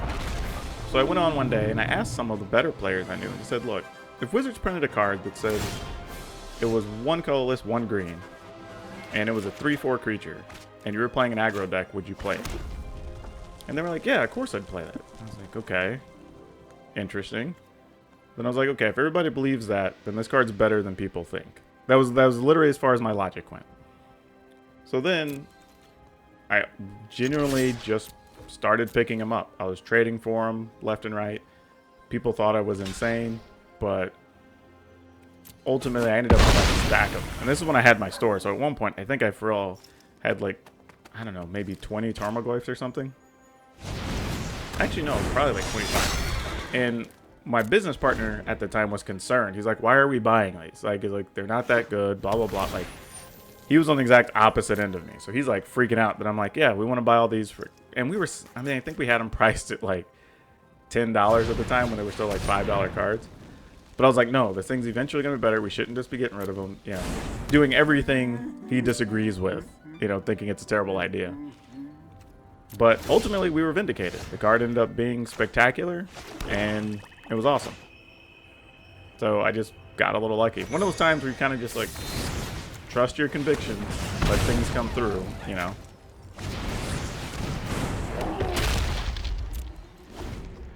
I guess I could have killed Thrashing Bronodon this turn, but there's not much need to, really.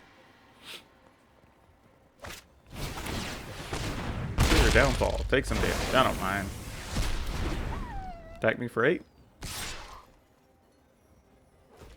The opponent's playing really conservatively.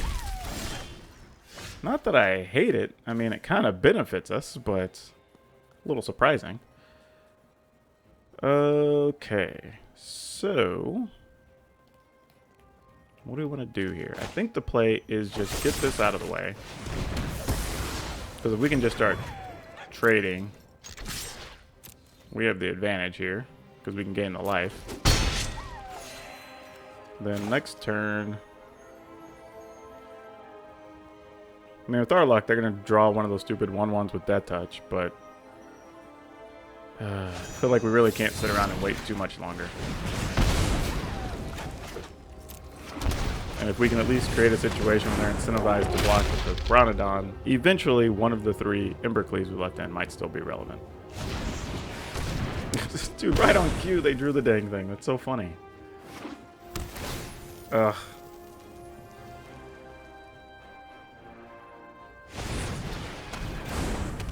You know, I can't even say I had the heart of the cards. I think it was a matter of just... You have those moments where you just have, like, weird epiphanies. And it's just, like... It's easy to logic to yourself that, like, this has to be a better card than we're paying attention to right now, you know?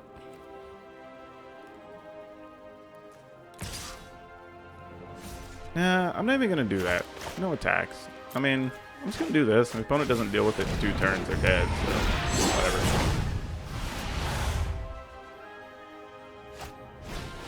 Oh man, that's good. He picked up that many of them. That's sick. That's a good deal for you. But it's funny, you know, because in hindsight, there's all this revisionist history. So if you talk to people, they're like, everybody knew how ridiculous Tormagoyf was and blah, blah, blah. And it was in every deck. It's like, well, yeah, by the end of Standard, people had figured it out. But for like the first 2 months or 3 months, like nobody cared about it. Like Lurgoyfs weren't even that good as a creature type at all. It just wasn't a thing. Alright, we'll do this. I mean, if nothing else, maybe I just draw burn cards to win.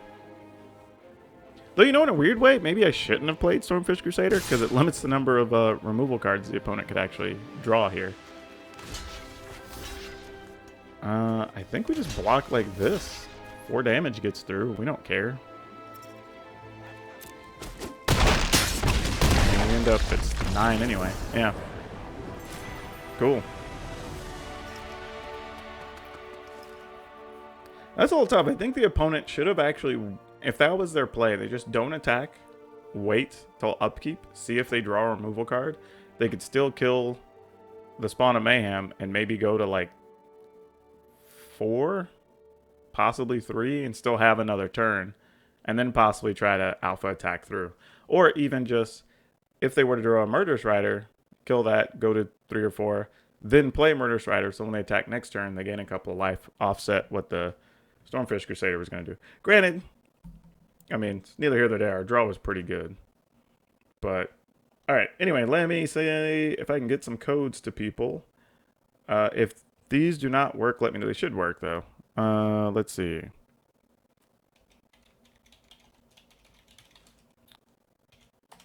D&D, check your messages. We got a little something for you there.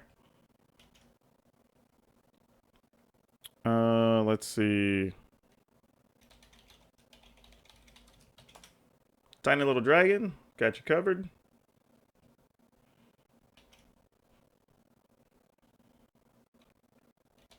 Let's see. Want to make sure we hit everybody who's in the queue here. Have quite a few. We ended up with 4 people here I gotta take care of. We're back to 55 though. Whoa, that's weird. What did I do there? Oh, I see. There you go. And Holy Fist. Everybody that was in the queue should now be taken care of.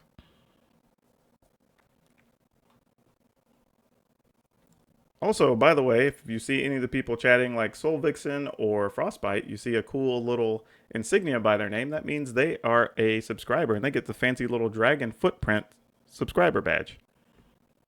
So if you have it, especially if you have a free subscription to give away, because you have Amazon Prime, means you automatically have Twitch Prime, you can give one away, I would gladly take it. However, even if you don't give it to me, give it to somebody that's producing content, because if you don't, basically half the money you gave to Amazon, you get to give back and give to somebody, or Amazon's just going to keep it in their pocket. So, yeah, exactly. See, they got you. They're showing. And they're color stamped, so every 3 months you get a cooler color as you kind of level up. So we're at 55. I think we're going to keep going a little bit here.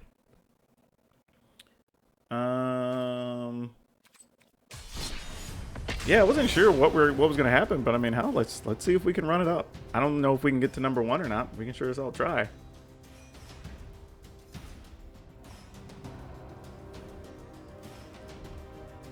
Bendon was our last subscriber. He hadn't even been on for 2 days.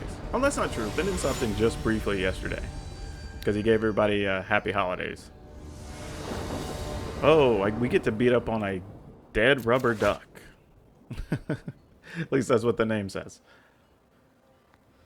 This is unfortunate. What are the odds we can draw a land in 2 turns? Every single land would come into play untapped here. But we still ultimately would need a second black for this hand to really work out. So I'm going to mulligan this. Ooh, that hurts worse. I should have gambled on that first hand. I almost did.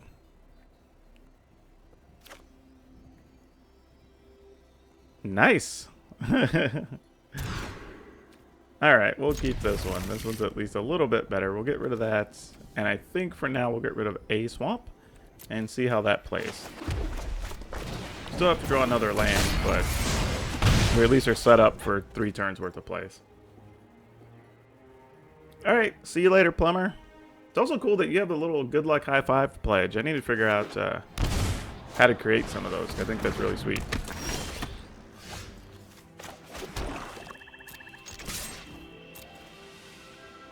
I have a feeling this is not going to go terribly well for us. But let's check it out and see.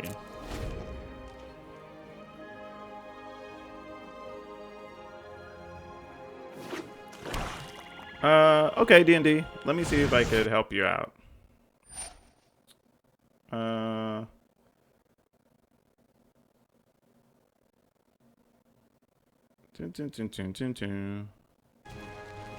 Yep, that does what you want it to do there, opponent. Well, the fortunate good part for us is that thing doesn't block, so we don't really care. Well, I wasn't gonna do this, but hey, if the opponent's gonna throw it in front of us, beggars can't be choosers, you know? Like, that card's way more important than anything we're doing over here. Kinda want to keep Murderous Rider. Kinda want to just go big. If the opponent has a way to kill the Regisaur, so be it. Really? You like Touchbringer against Simic Ramp? Alright. Well, I guess so, depending on what versions, because it stops enter the battlefield triggers. That's fair. I did play it sideboard a little bit in Rakdos Knights. I think that was the last time I tried playing that card. You randomly playing a Spawn of Mayhem? Ooh, I need to set an upkeep stop. Oh, it didn't let me. Dang it. I wasn't paying attention. Could have used that to kill a creature. Cute. Sometimes the deck just wants to provide. Here comes that Murderous Rider. Yep. All good, though. Don't hate it. We'll see if the opponent attempts to play a Murderous Rider here. Man, I really wish I would have been paying attention. Like I set the stop, I would have killed that. Would have coincidentally drawn this. Could kill their Murderous Rider here. Yeah, that would have been nice.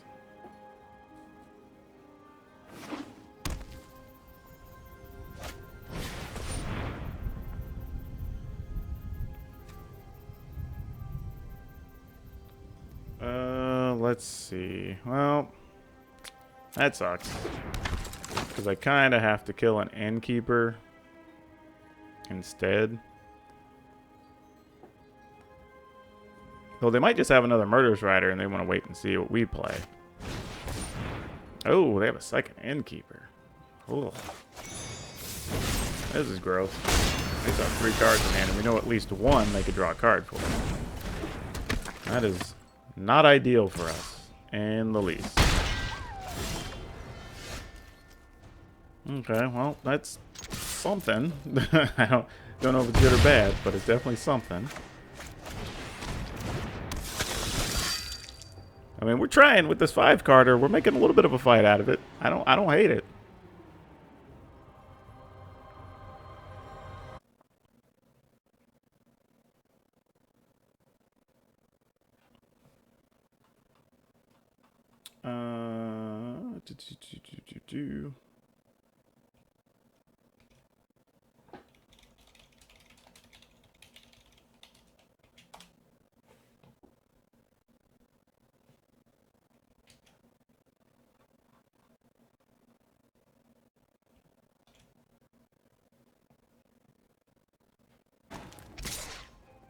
Okay, man, did they just draw all of the innkeepers? Oh, they did. Not gonna lie, that cuts deep. Cuts real deep. That is not awesome. That's not the way we want to use this, but I think we have to. And then we just pass. I think we're in trouble now. I think this is where it starts to get bad. I mean, our misplay hasn't hurt us that bad, because we only took like 4 more damage since then, but this whole situation, I think, is where we're just going to get buried. I mean, them drawing 4 innkeepers and us having nothing to go with, I think is just it for us. Plus, they have 2 death touchers, and like, yeah, our hand's going nowhere. And this is going to hurt too. We're at 55. If we lose to a 96%, we're probably dropping down to somewhere around the 250, 300s, I imagine. But we will see. Definitely going to bring these Cavaliers in. Going to bring in these Bedevils. There's a chance the opponent is playing Lucky Clover, but we didn't see it. So I'm not just going to jump off making that assumption necessarily. Paragons can go. I feel like between all their tokens and everything else, Fervent Champs might be able to go.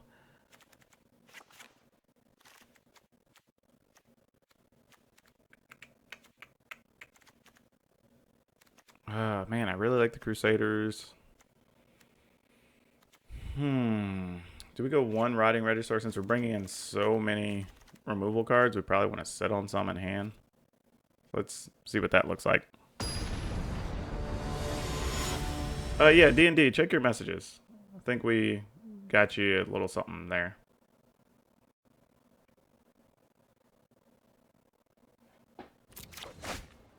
Generally, the 6 packs of cards... Well, no, because I think that we had sealed entries from pre-release, right?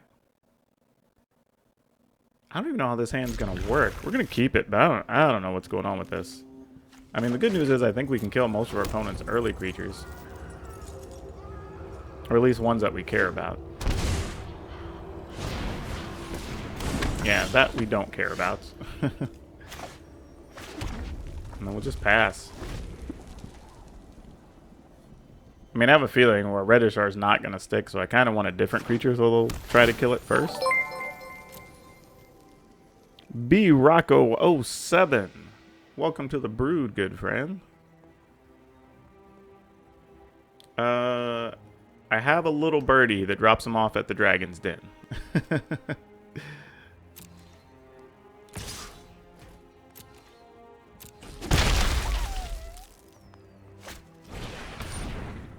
Alright, well, we do get to kill an innkeeper, so I do at least like that. We don't get totally crushed here. Let's see if playing a dinosaur dictates the opponent's play at home.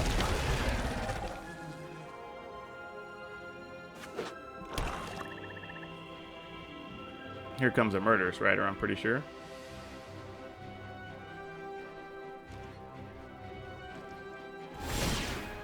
I was going to say, if the opponent attacks, I will definitely block.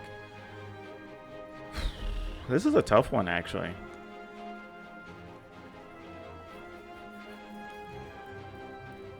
What's funny is I have a feeling the opponent's still going to try to kill this with Murderous Rider after we discard. Because they didn't do anything else, and they have the giant hand. So knowing that, I'm actually just going to get rid of the swamp.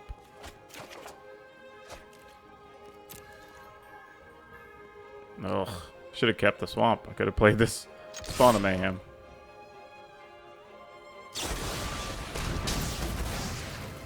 Oh, well, we get a swamp anyway. Look how that worked out. Isn't that special? Sometimes things just go your way. Yeah, D&D. Did that code work out for you?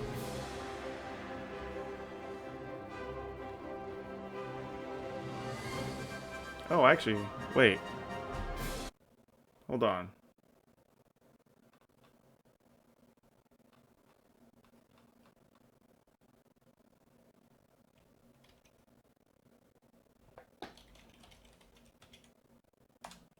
Never mind. Try that one.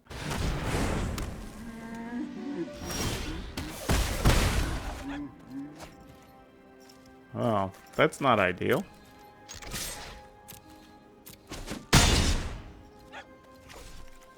But I'm going to do this. And really put it to the opponent. See what they want to do.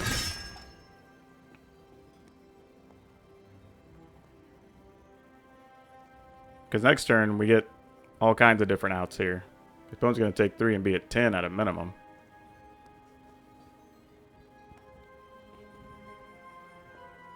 Oh yeah, check the messages again. I sent you a different one since the other one didn't work. We are not blocking here, right?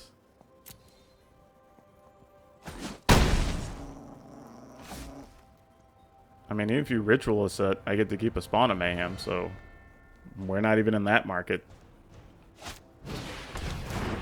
Innkeeper? Sure. Here comes all kinds of goodies.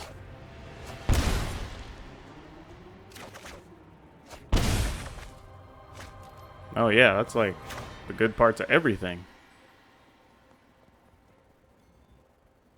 Well, we still only get to play one spell. We can take 5, 6, 7. They don't have a 4-point play, do they? Is there a way they could put us to 1? I mean, the thing is, if they don't have it, they just die here anyway, so... Can't think of anything at instant speed that's going to kill us.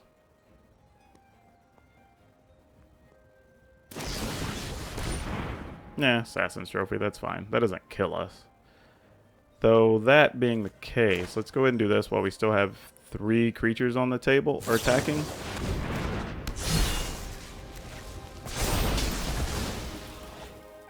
And then we will take the action, and we're going to get a swamp. So now, all of our removals on the table.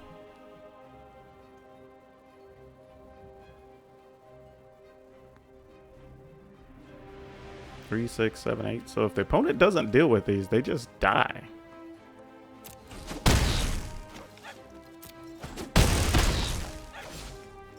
And we even get the opportunity to draw a card to draw a shocker, a giant. So, yeah, I feel pretty good about this one.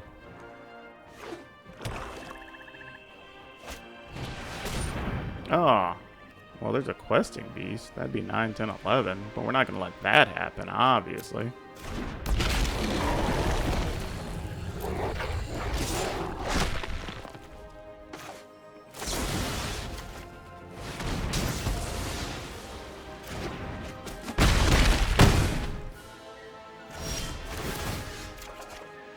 And then they die during our upkeep.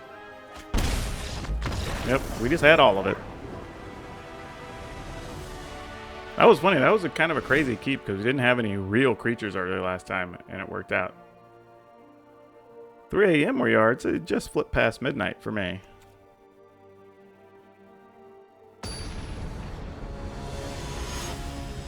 No, unfortunately I don't. I'm all out of pre-release decks. I just have codes for other things at this point.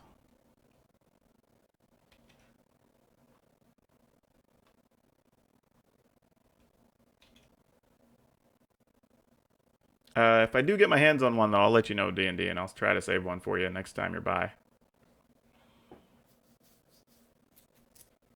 Also, welcome, everybody. We have a lot of people coming and going this evening.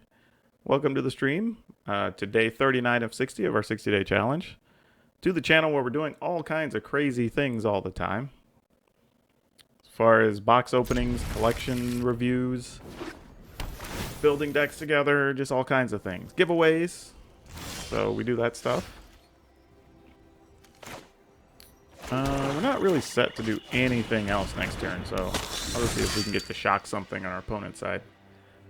Also, B. Rocco, it looks like you followed, but you're not participating in the stream in the chat. If you would like a code, let me know. We'll get you taken care of.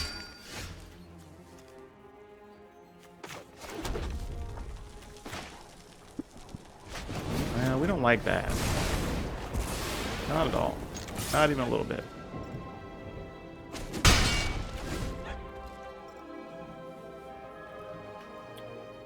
It's interesting that in the percentages, there are a lot of people playing just the black-green adventure deck. And I'm not sure why that is. I find that very peculiar.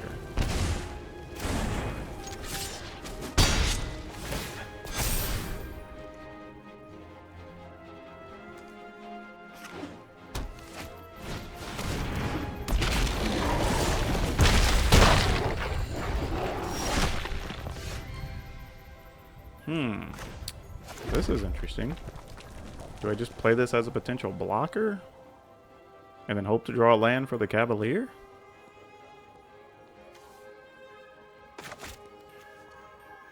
Or do we attack and trade?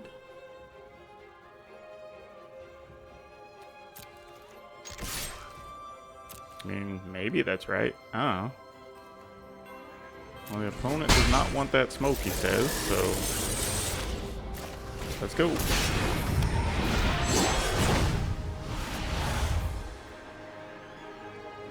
There's a chance they just murder us right or out or spawn a mayhem, and then we're at 5, and then we got to really figure this out. Though, like I said, we get lucky. If we get black land, we just play the Cavalier. Cavalier sacks the Knight. But if not, we're probably dead. Because I can't see how we're going to come back in this one otherwise. The fact they didn't immediately play a Murderous Rider is probably a good sign for us.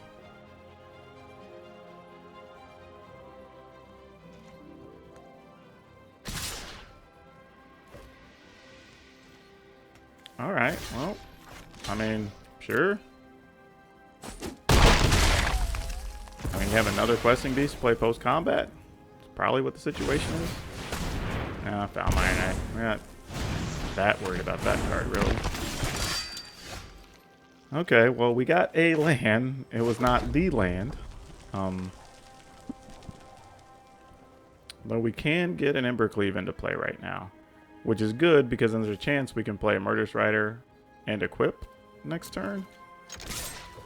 And the opponent seems desperate for cards at this stage.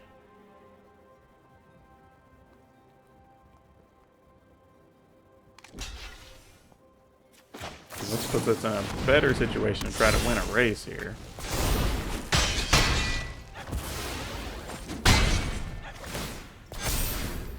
Alright, let's see what happens. This is going to be a thrilling conclusion. Alright, Rocco, I have you in the queue. We'll see about getting you taken care of here at the end of this match.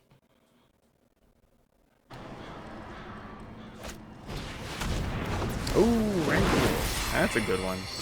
That's a real good one. Not gonna lie. That one hurts. That one hurts.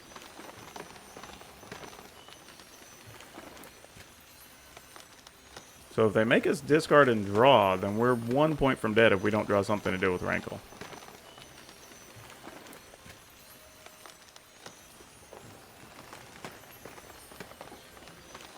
And they have 2 cards in hand. What's the best thing we could draw here? Not that. Yeah, we're dead. Because we can't even cast this. Yeah, if we'd been able to cast that last turn, or the turn before, I think that would have helped. But I think we're dead, y'all. I think we're dead. Oof. Yep. Yep. GG's. And they're at 7, so the best thing we could have done is possibly get 4 damage in on them. So, yep.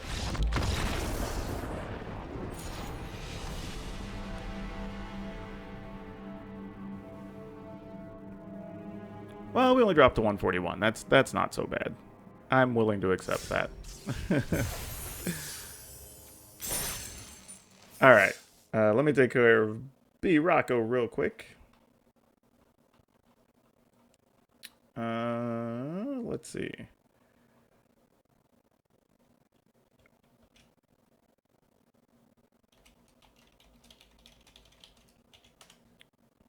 There you go, Rocco. Check your messages, good sir. I gotta quit saying that. I gotta just stick with my good friend, because I don't know if you're a sir or ma'am or not. I'm just throwing that out there. Oh, also, if any of you guys haven't seen it, if you scroll down below the video here, I don't know, is there an official name for the space below the video? Because I don't really know. But if you scroll down, we have a soundboard. So you can troll me if you want. Have a pile of different things in there. So that's kind of a fun way you can mess with me or celebrate with me whenever something happens.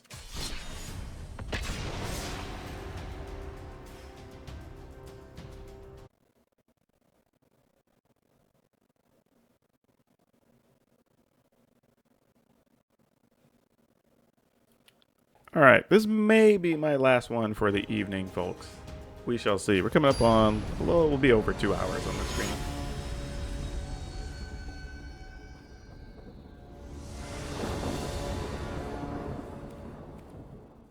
We will definitely play first. I'd like to get some things we can play. This is the problem with tournament grounds. Like, it's just good enough that I want a couple in the deck, but sometimes draws like this happen. And we have to mulligan, because effectively, if we just draw another red source or another tournament grounds, we actually can't cast anything after turn 1, which is unfortunate. This isn't spectacularly better, but I'm going to keep this on a gamble and just see what happens. It's probably bad to do. Actually, I know it's bad to do, but we're going to go for it anyway.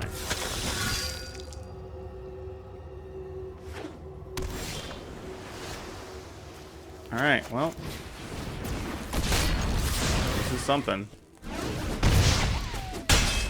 Now we do need to draw land. A couple of them would be real nice, but just as is, we could be in a world of hurt.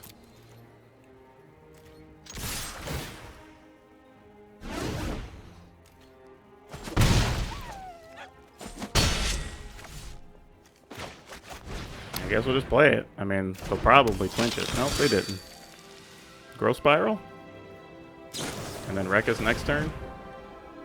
Alright, then the best we could hope for is to draw a land and maybe have Blacklands Paragon get to kill something this turn. Otherwise, we're kind of screwed. We're getting punished real hard for keeping a one-lander, which we should, truthfully. Like, you should not be rewarded for keeping one-landers.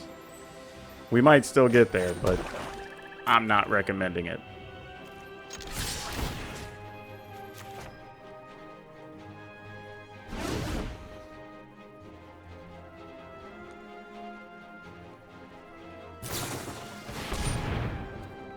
Alright. Mystic, sure. What are we blocking? Okay, well.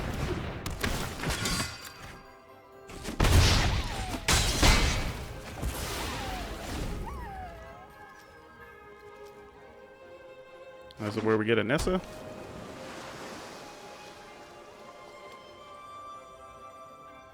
I have no idea. Is Selesnya Adventure viable? Yeah, actually there was a few people playing that early on in the season. I think that's still reasonably viable. I don't see why not. Welcome to the Brood, good friend. Rayaturo. If you would like a code, just let me know in the stream and I will put you in the queue to get you one. I have a feeling this is not going to go well either. But let's see. Who knows? No idea what the opponent wants to block here. If they play Ambusher and they block the Blacklands Paragon. Oh, Frilled Mystic again.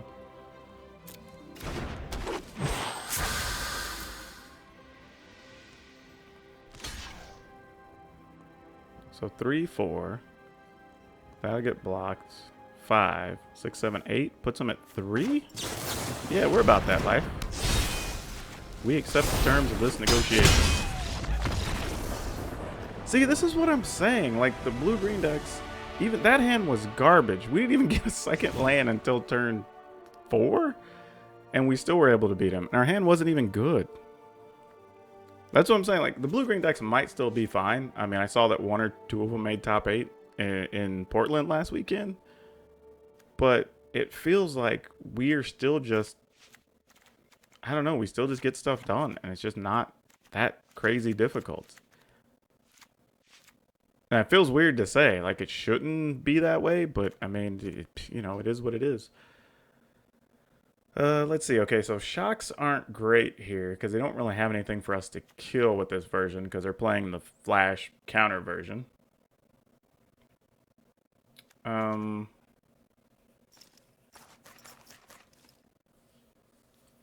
shock, I mean, I guess shocks do let us get a, well, no, I don't want those main. I just don't. I think we can cut 1 Paragon maybe, though we're going to be on the draw, so that may not be totally right. I think we have to keep Fervent Champs if we're going to try to utilize the drill bits as best as possible. I'm going to cut some Ember Cleaves. 1, because we don't really need them to win in this matchup, I don't think. Oh, well, whoever Anonymous was, thanks for that. That is awesome. Man, I don't really know. Maybe 1 Knight of the Ebon Legion? This is hard to figure out here. Sorry, guys. It's taking a second. I'm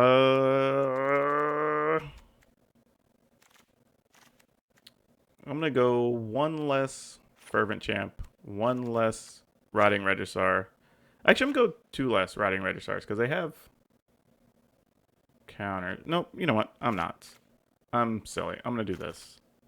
And then I'm still going to rock my 61 cards. You're welcome, Rocco.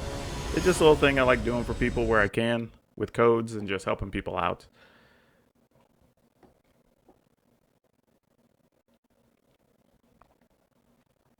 And you guys come and hang out with me and, you know, help me out. Getting followers, eventually getting subscribers. So, you know. Oh, boy. Let's see. Man, this is tough because we can't even cast a drill bit. We could potentially get a Black Lance Paragon into play. I feel like we're playing with fire here. But I'm going to keep. Only because of the matchup that it is. And we have a lot of outs we can draw that could make this better. So, generally speaking, though, I don't like this hand.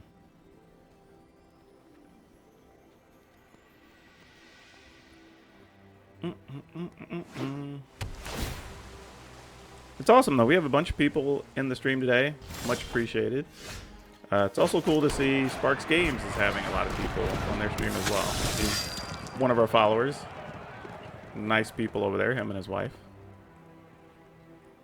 I like supporting other channels where I can, too. Speaking of support, if you guys have your free subscription from your Amazon Prime, Twitch Prime accounts, please give it to someone. Even if it's not me, give it to some subscriber or some content creator that's making good content. It's better for somebody to have that money than it just stay in Amazon's pocket. Oh, opponent didn't have anything at the end of that turn. They didn't even have a... Well, they could have still had a quench, but they definitely didn't have a growth spiral or anything. Straight up Lovestruck Beast, huh? Interesting. I mean, we can't kill it unless we draw... You know what? I'm going to shoot the opponent.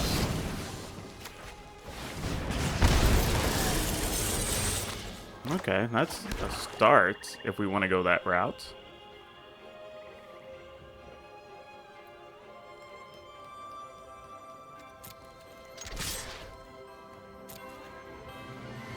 And if the opponent's into it, do we want to just trade?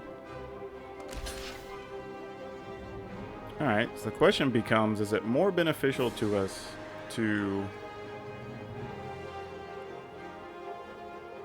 pump and trade or play... Man, this is bad for us. I think we pump and trade, and we just hope to draw black swords. Because if we do, in the event they play like an ambusher, we can kill it on our turn. Well, they won't be playing an ambusher. That's interesting.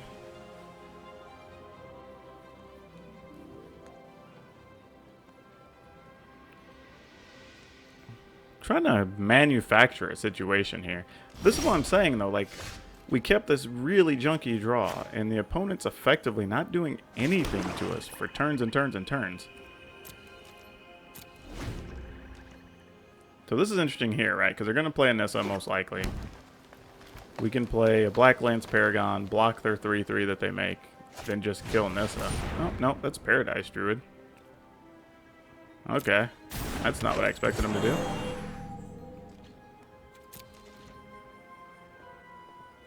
I'm willing to just do this and see if you counter it.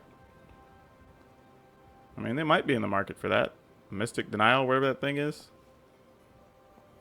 Where you have to pay 3. No, just sabotage. Alright.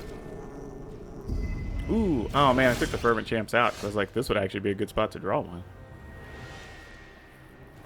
I think we put this in tapped and we just play this. Well, man, the opponent only has 3 cards. You know what? I'm just going to drill bit now. I mean, if they just want to bash me in the face with a... Oh, well, they have Quench. Aether Gust. I guess we just take a Frilled Mystic. We almost have enough mana. We don't give a damn about Quench, right? And once we know it's a known entity, it doesn't do much to us.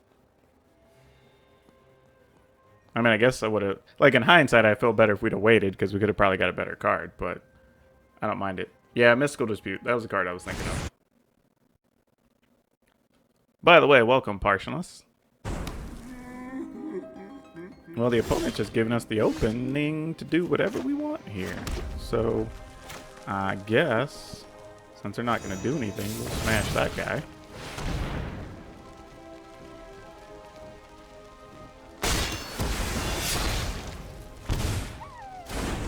And then we'll play this, because if they want to bounce it, 1, they'll take 2 damage, and then it goes back to our hand. So, I mean, want to quench it? Sure. I mean, and I was greedy. I could have waited. I'm fully aware.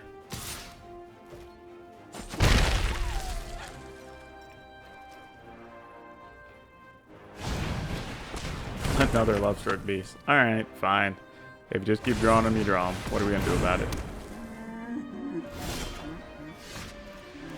Alright, well, I guess we can play the whole hand. 2, 4, 6, 7 lands? Sure. Put this guy into play.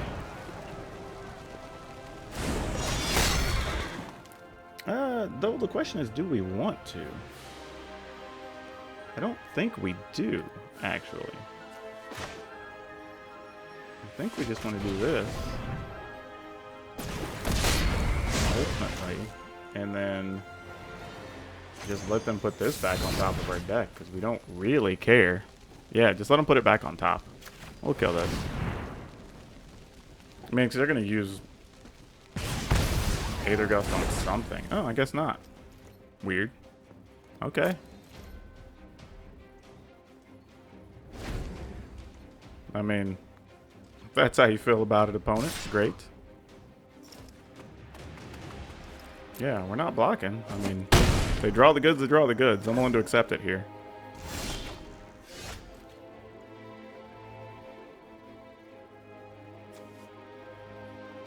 I mean, at some point, they're going to find just another answer, really. There's not going to be much we can do about it, so... I mean, if they have it, and then we're just dead, ultimately. Because this isn't going to be enough to deal with them. We drew a lot of land here.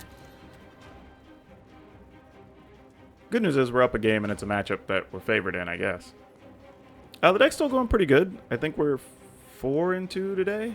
We'll have to go back and check here in a little bit when we do our wrap-up. Yeah, for those of you that are new to the stream, we also like to do a wrap-up at the end of the session, going through MTGA Tool to kind of review the day, the format, what decks we're seeing, stuff like that.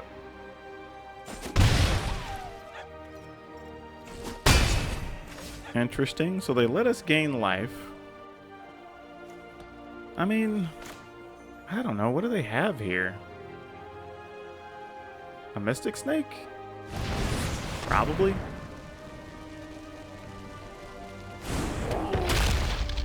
No? Ambusher?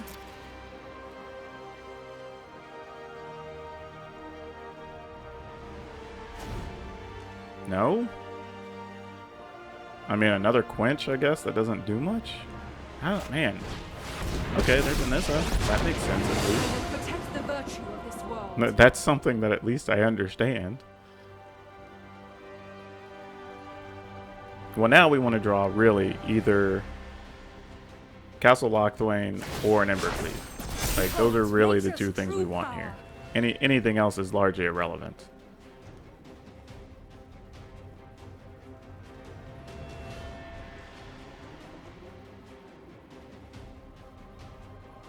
And only Castle Lochthwain because it can possibly draw us into an Embercleave or some such. Well, that's not ideal, but in the situation, we'll take it.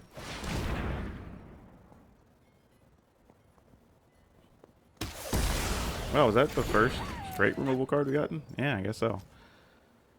We will pass. I'm just leaving this card in hand because the opponent knows we have enough stuff that can be straight removal, just hard removal, so we can at least slow him down potentially. Dun, dun, dun, dun. What do we want to do?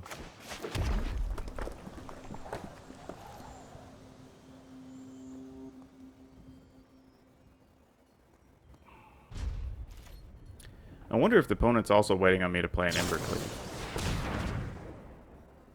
Well, nope. One of them was a Growth Spiral, and one of them was a land. Okay. I mean, I know they have Aether Gust.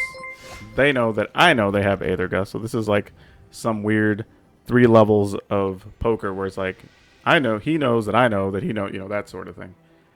Raiding with a party of 4. Hey, Havoc Rebirth. Thanks for the raid. Good to see you. And your raiding party.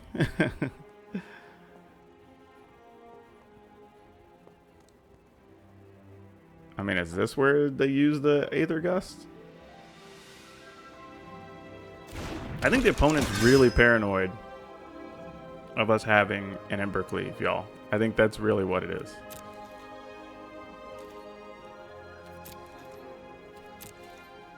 So really, until we can get something like a Spawn of Mayhem, or okay, well, that's going to be the breaker there for us, I think.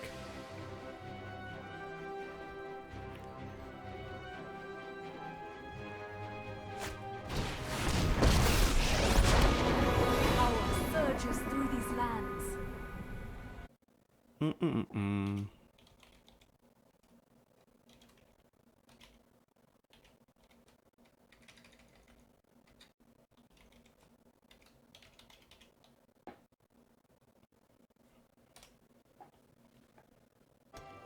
Oh boy. Boy, oh boy, oh boy, oh boy. What do we do with this? This is all kinds of bad for us. Ooh, jeez. Have we finally reached a spot where we can't win this matchup? That's what I don't know.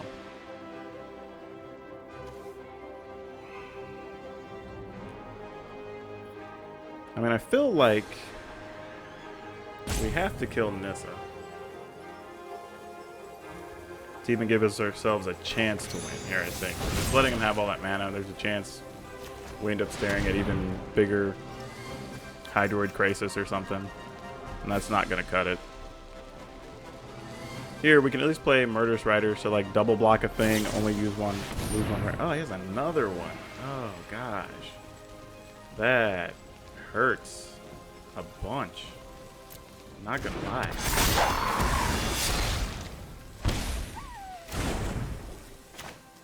I mean, the life gain will be important. I'm not just going to write it off. I mean, this is a real situation. No attacks. we are just going to hold tight and see what happens here for a second. The good news is they were at least forced to do things on our turn, so they didn't get the free counters. We're not running legions in, no. We should have some on the sideboard, but we don't. We're trying out different cards right now. Opponent didn't attack at all. Okay. Well, let's see what happens here. Oh, I waited forever to try to get a spawn of mayhem, and that's just not happening. Oh, boy. Yeah, I think this is the point of no return. Because now if they attack with everything, we don't have enough blockers, right? 1, 2, 3, 4, 5, 6, 7, 8, 9. We have 2, 4, 5, 6. We can block the 6 biggest ones. 1, 2, 3, 4, 5, 6. 3, 4, 5, 6 will get through.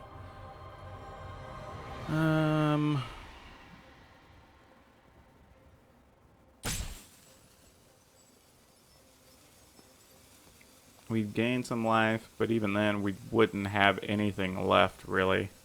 Yeah, I think that's it.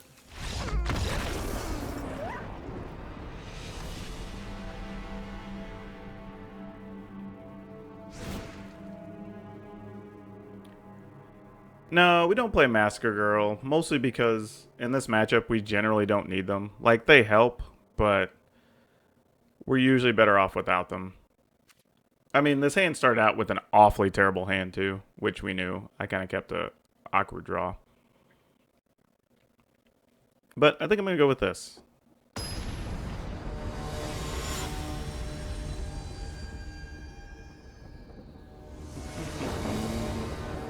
But yeah, I have debated if we do want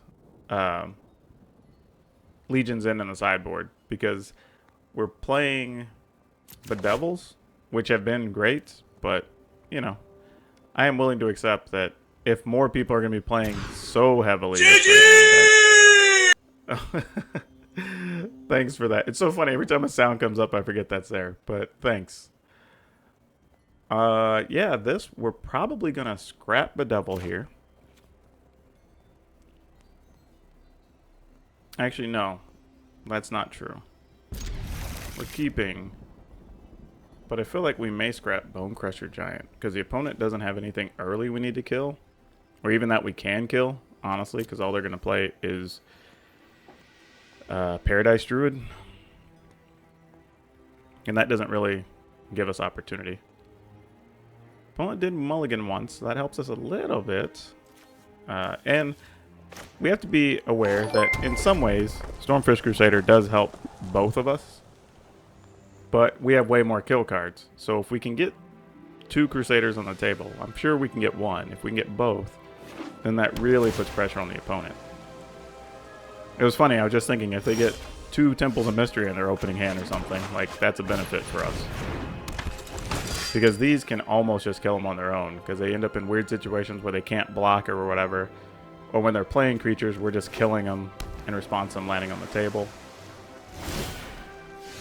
Or if they just desperately need a growth spiral, they need to get off. But, so let's go ahead. I'll lead with this, just to see if they even have anything. Probably like an Aether Gust. If so, we'll just put it on top. No, they didn't even have that. Oh boy. This is going to be a crazy attack step for us then.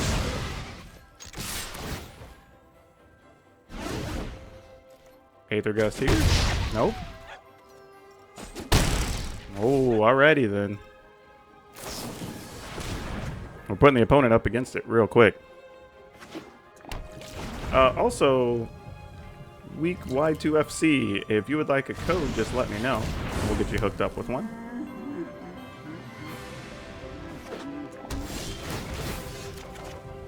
Not even being facetious, I actually feel a little bit bad for my opponent here.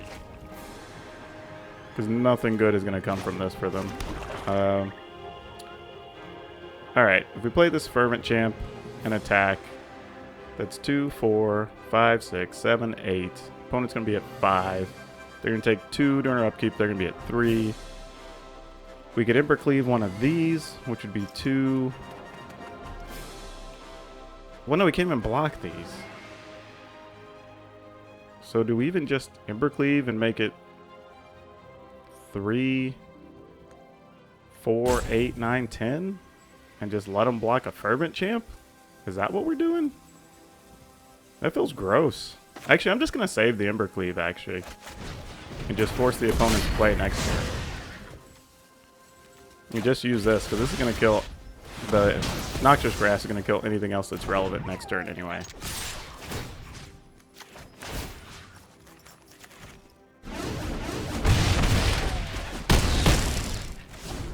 And they're still just as good as dead here.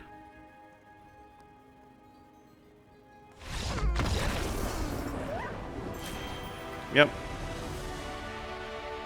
Alright, so we're back to 113. That is not the worst. So interestingly, we ended at 144, I believe, yesterday. When we started today, it was 210. We went up a little, we dropped a little. But that's fine. We can deal with that. Also, thanks for everybody who came through the stream. I want to make sure we get week FY2FC a code here. Let's see. Also, anybody that's watching, feel free to smash the follow button. We do a lot of cool stuff around here. We do... I don't know if I'm a great player. I think good is the right answer. I am good. I have been lucky enough to play on the Pro Tour a couple of times. I've won some, like, local area things for cash events.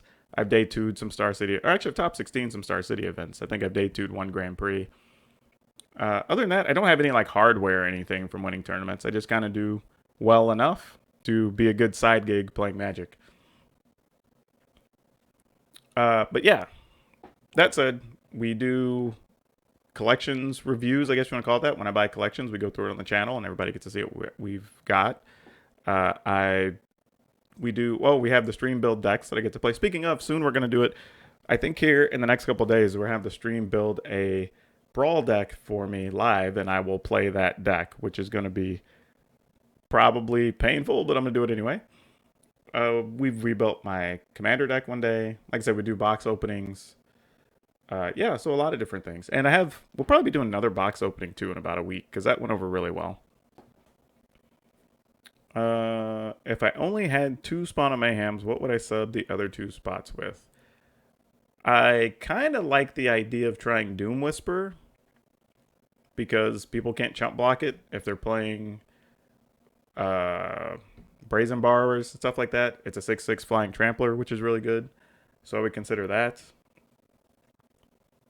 What else would I play? Rankle. If you have a Rankle, potentially, I would try a couple of those. Then other than that, I'd probably have to see the rest of the deck on what you'd want to do.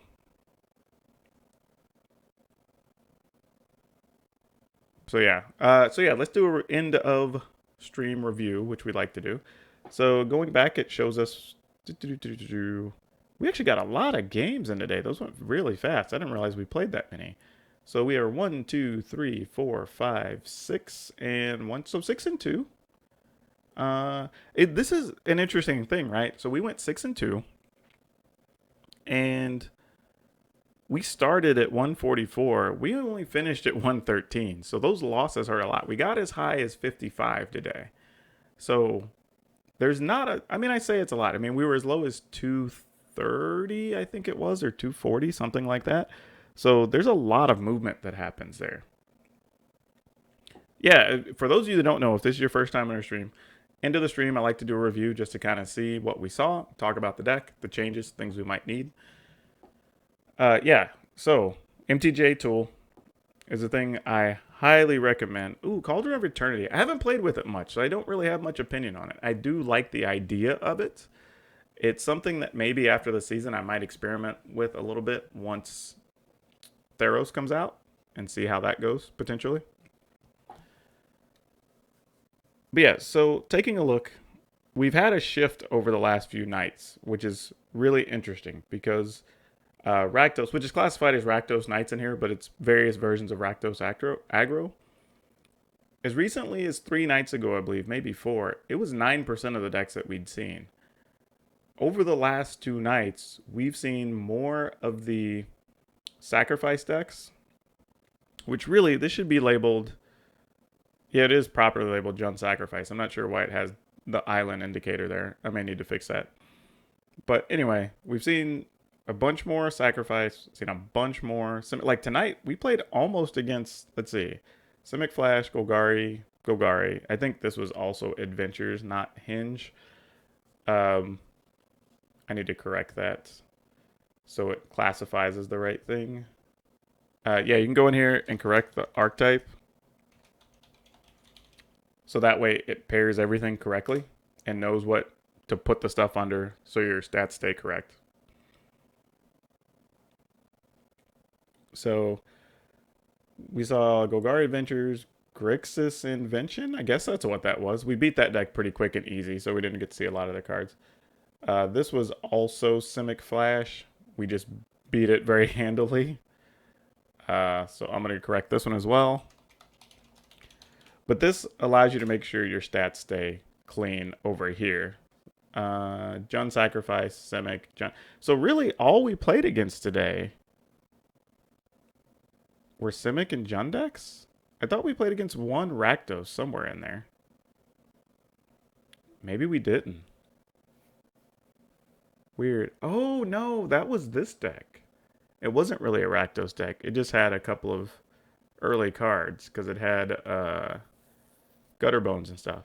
So weird. Really, we played... So this explains it, right? So the last two nights we've been seeing so much Golgari Adventures and so much Simic Flash. The other interesting thing is it was also mostly from opponents that are in the percentages and not in the ranked number stats. So I don't know what to make of any of that yet. It just kind of is what it is. No, we're playing almost no Orzhov lately. And Orzhov or Grixis, or Esper, honestly. I mean, if you see here the percentages, they're all really, like really up until Temur Adventures, we're not really playing much against the other stuff. And down here, you know, as much as we talk about Jund Sacrifice and being kind of worried about it, or even Golgari Adventures, we're 10-6 against it. I mean, we are winning more than our fair share. So that's a fair, I don't think it's a huge sample size, but 16 matches is enough to say that, like, okay, we do have a reasonable match there. The question then becomes, how good is Legion's End in our sideboard versus playing Bedevil? Because I think that's where those two spots would come from. It actually works pretty well against Golgari Adventures. There's a fair amount of stuff we could hit. Now, granted, in the later part of the game, we can't get rid of, like, their dinosaurs. We can't get rid of Questing Beasts. We can't get rid of Lovestruck Beasts. So that's something to think about. Against Simic Flash, it doesn't really kill anything until Ness is out. But again, if we have Bedevil, Noxious Grasp, Murderous Rider, we can just kill Nissa anyway. So maybe we're not worried about it. And just killing Nissa directly kills the source, and we're not worried about him having 1/3/3 against us. Now against Rakdos Knights, the fourth most popular deck, it's actually really good against that because there's a whole pile of things you can hit outside of, I guess, the Rotting Regisaur, Spawn of Mayhem, and if they play it, Rankle. Otherwise, you can pretty much hit everything else in the deck. So for that matchup, we'd love to have it. It's arguable for Golgari Adventures, we wouldn't mind having it. But for Simic Flash and Jund Sacrifice, it doesn't do a whole lot. I don't mind it against Jund Sacrifice because it's possible we can get a Goose and strip those out of their hand or get multiples off the table. And sometimes you can get a cat, but there's just a lot of ways they can kill their own cat, they can sacrifice it, whatever, and you don't ever really get a good target. Yes, I totally agree with that. If you are, I mean, even just based on what we're playing against, right? If you look at this, Golgari Adventures, you want Noxious Grasp because it kills Questing Beasts, Lovestruck Beasts, Innkeeper, like just a bunch of things, right? So you want it for that. Simic Flash, it kills every creature in the deck except for Brazen Borrower, I think. And technically Paradise Druid, but even when it taps, you could do that to stop their mana. So you want it there against Jund Sacrifice. Depending on the version and how heavy they go, there are some that play Questing Beast or not. Otherwise, you're likely getting to kill Lovestruck Beasts when after sideboard, because people like sideboarding it against you. You can also kill the Goose, which is important, so it's useful there. Sucks against Rakdos Knights, good against Simic Ramp. Against Jeskai walkers, you can use it, but depending on the version, sometimes the only real target is going to be Teferi and Kenrith, and you usually don't have other good targets. So between your other stuff, if we stay with like Bedevils coming in, having Murderous Riders, like sometimes that's just enough. I sideboard 3. I previously sideboarded 4, but since I made some adjustments, I took them out. Took one out. Mono red, I actually am like just okay against it. I don't actually think I have a great record against it. Does it even show up on our radar? Probably not. We've only played it twice, I think. And it was okay. Like, the trick to mono red, though, is like I was telling everybody last night, is I actually side in my Ember Shield Breakers as well in that matchup just to have another early body. So you have another, because against the red deck, all you're trying to do is get to where you have a bunch of 4 toughness creatures, or you get them down to 1 or 2 dudes and trying to control their Torbrand. That's about it. Like, that's really the only thing. Nothing else really matters at that point. And I guess, depending on the version, if you're trying to manage their Steamkins so they don't get out of control, I guess. But, that being said, if you're playing against a lot of mono red, Legion's End works against that too. So, I mean, that's not the worst place for it. I mean, there's the feat for 7. Yeah, Big Red doesn't really have a home right now. I think the problem is the spell counters, the Wizard Lizard, you know, all this stuff is just like too good against it, really. The only way they could probably do it is play some type of Fires version where you're getting to play your big spells cheaply. Otherwise, I probably wouldn't recommend it right now. I will say, though, the format, I think, overall is pretty balanced. I mean, if you look at what we're playing against in our pool, I mean, our top 6 or 7 decks, you do see every color being played. You do see some aggro, some mid-range, a couple of control decks. So, like, this is all pretty healthy. I mean, it's unfortunate it took us to get to this point where we had to ban a bunch of cards to get there. But, I mean, you know, we got there. I mean, it's not the worst thing. But yeah, I'll be interested to see where things play, because after today, I think we're going to have 4 days left in the season for people to get to the top 1,200. As you can see with the opponents we're playing, there's a lot of people in the percentages trying to get up to those rank spots. So it'd be interesting to see, with some people even having time off, college kids not going back to school for another week, high school kids not going back to school for another week, actually, for that matter. So there's a lot of opportunity for people to get games in right now. So I will definitely be checking. I will say, if we get 2 days down the road and we're still ranked in the 200, 300 range, I may just call it and start. That may be when we have the stream build the Brawl deck that I'll play, because it just may not be worth it to risk dropping at that point. We'll have enough clearance where we should still be inside the top 1,200 come the end of the season. Hey, Thinden, you got here late, but you got here. Yeah, I actually am not a huge fan of Rhythm of the Wild, but I do like Domri a lot. Mostly because there's a lot of spots where you can draw Rhythm of the Wild and it just doesn't do anything. And I think there's enough ways that you can build your deck to where Gruul can already compete well with the spell counter decks, that you don't necessarily have to worry about it. Especially, like, because I'll even say this, if you were going to main deck Rhythm of the Wild, every time you'd put one in, I would just play the Protection from Blue Ceratops instead. It's just better against more things. It comes into play. It has haste. You can trample over the small aggro decks. It's a 5/5, so it fights everything. It's 4 toughness, so it's big. Like, I would rather do that, so I have a live card every time instead of Rhythm of the Wild. Because think about this, like, even against the control decks, right? If they sweep the board and they have a realistic scenario, they sweep the board, they have a Teferi out, a couple of cards in hand, like, you draw Rhythm of the Wild, doesn't do anything. So, you know, I would go that way and then just play the 5/4 dinosaur. I think it's just better for you. I mean, and don't get me wrong, I don't think Rhythm of the Wild's a bad card. It's just right now kind of like a trap. Like, you look at it and you think, oh man, this is going to be great. I'm going to get this haste stuff. I'm going to get a bonus counter on my guys. It's going to be great. But then it just more often than not, unless you get it like on turn 3, you just don't really care as much about it because they can also just counter that and then you never have access to it again in the future.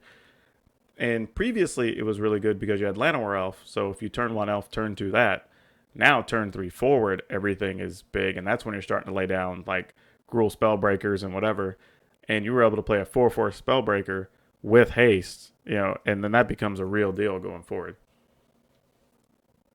I will read the messages anyway. Cool. Oh yeah, so we have D&D's deck. Let me bring this up on stream if I can. Let me do a quick snip. I was gonna log off, but let's see if we can help somebody out here. I will see if I can do this. And then we will save this as D&D deck, which is weird because later on I'm going to look and be like, why does D&D have a deck? Because D&D in my notes for everything is Dungeons and Dragons, which is going to be really weird. But at least I know what it is right now. All right, let's get this out of the way. Let me open up XSplit here again. And then we will go to... let's open a file here. Go to pictures. Cool. I don't know how this is going to show for everybody, but let me... There we go. There we go. All right. So what would we do with this deck?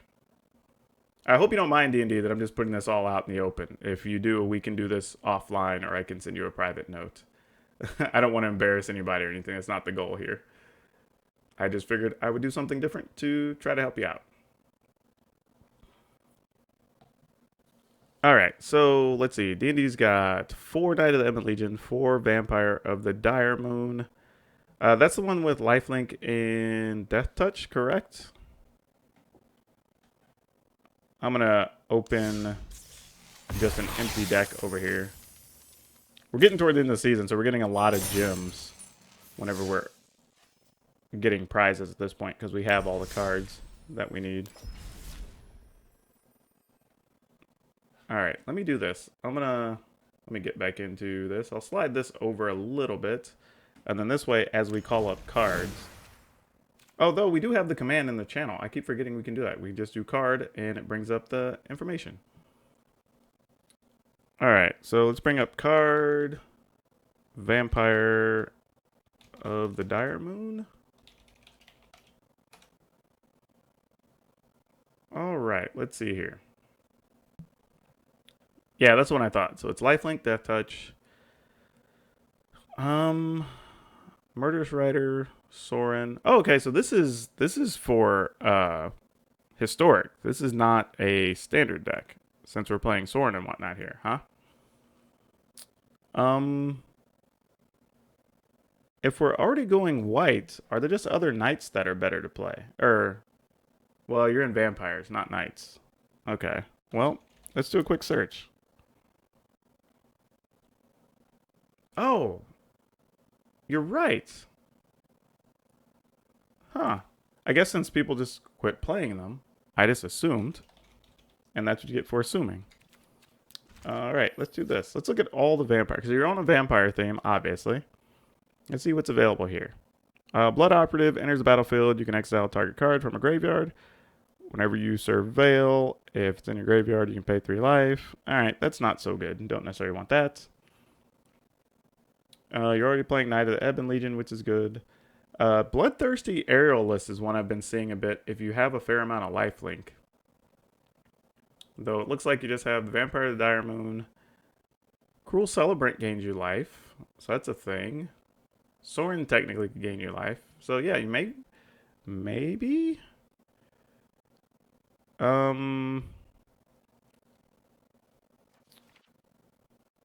Yeah, and there's no other good white ones you want.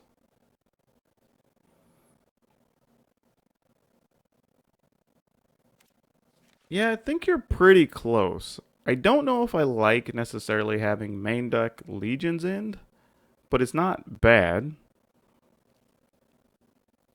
I feel like Spawn of Mayhem is good enough that I would cut something to get a couple of those in so you have some flyers to break through with. Kind of the same reason I think people like playing Bloodthirsty Aerialist. It starts out as a 2/3, but the minute one of your other vampires gains any life, it starts to become kind of unwieldy for your opponents, truthfully. I would probably say cut 1 4-cost Sorin.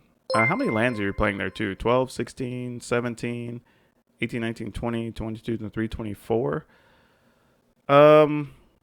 Hey, Sparks Games, you just came over with a giant raid of 10. Thank you so much. We are looking at a deck from one of the members of the stream here, trying to help them out before we finish up our stream.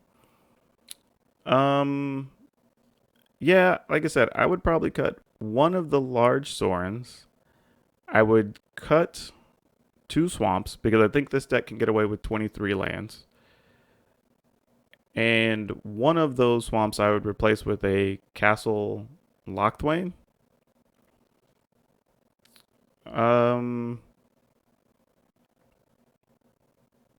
I mean, honestly, I might not even play Castle Ardenvale. I might just play 2 Castle Locthwains, honestly, because you're more likely to get those into play untapped when you want them to be.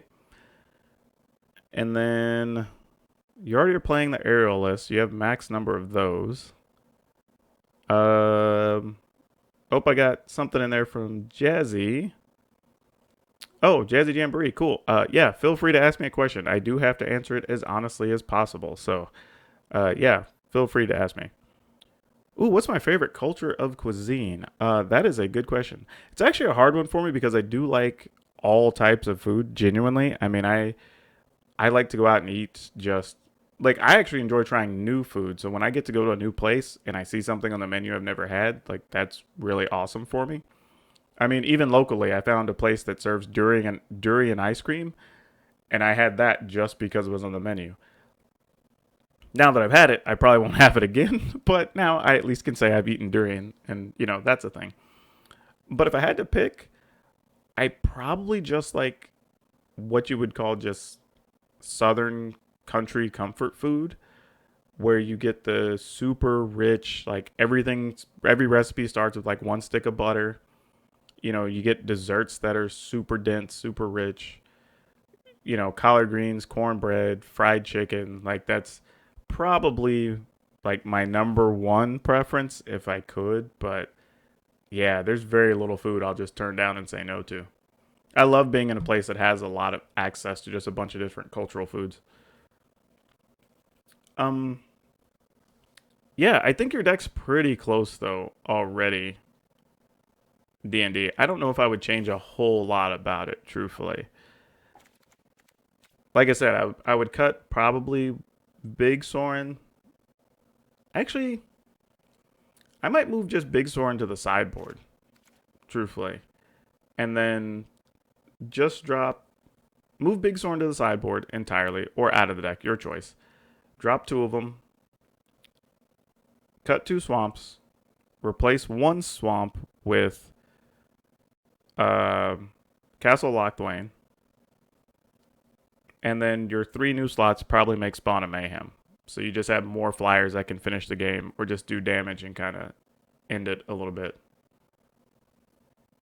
You could play a Kaya. I just don't know if it does anything this deck needs to worry about right now.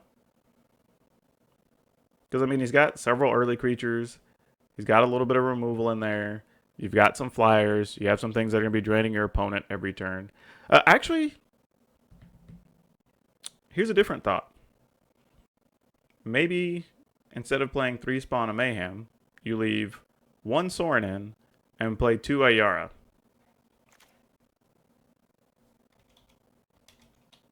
Because you're playing so much black in your deck, you can probably get away with it. I mean, it's a 3 cost, it's a 2/3. It's going to help you gain life to pump up your aerialist if you want. It works well with your other cards, with like just doing that repetitive damage over and over.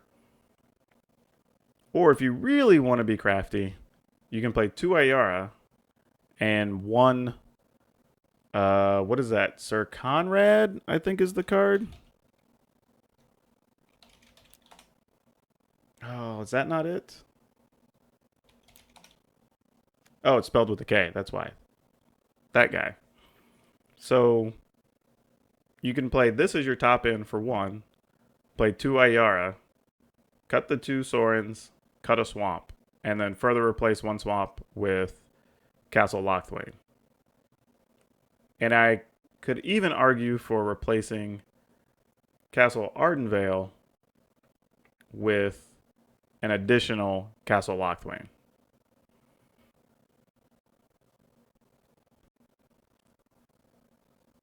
Oh man, if you just move to the south and you're getting southern food for the first time, oh, it is so crazy. Like, and they'll have all kinds of stuff. You'll get like oxtails, crawfish, like things that you won't see in a lot of other menus, but then you'll just like it like there's just something different about down south. Like I said, everything is so rich, everything is so flavored and spiced, and it's just really good. And I was spoiled living in Texas for so long where I got to have that and Mexican food like all the time, like wherever I went. So good. So good.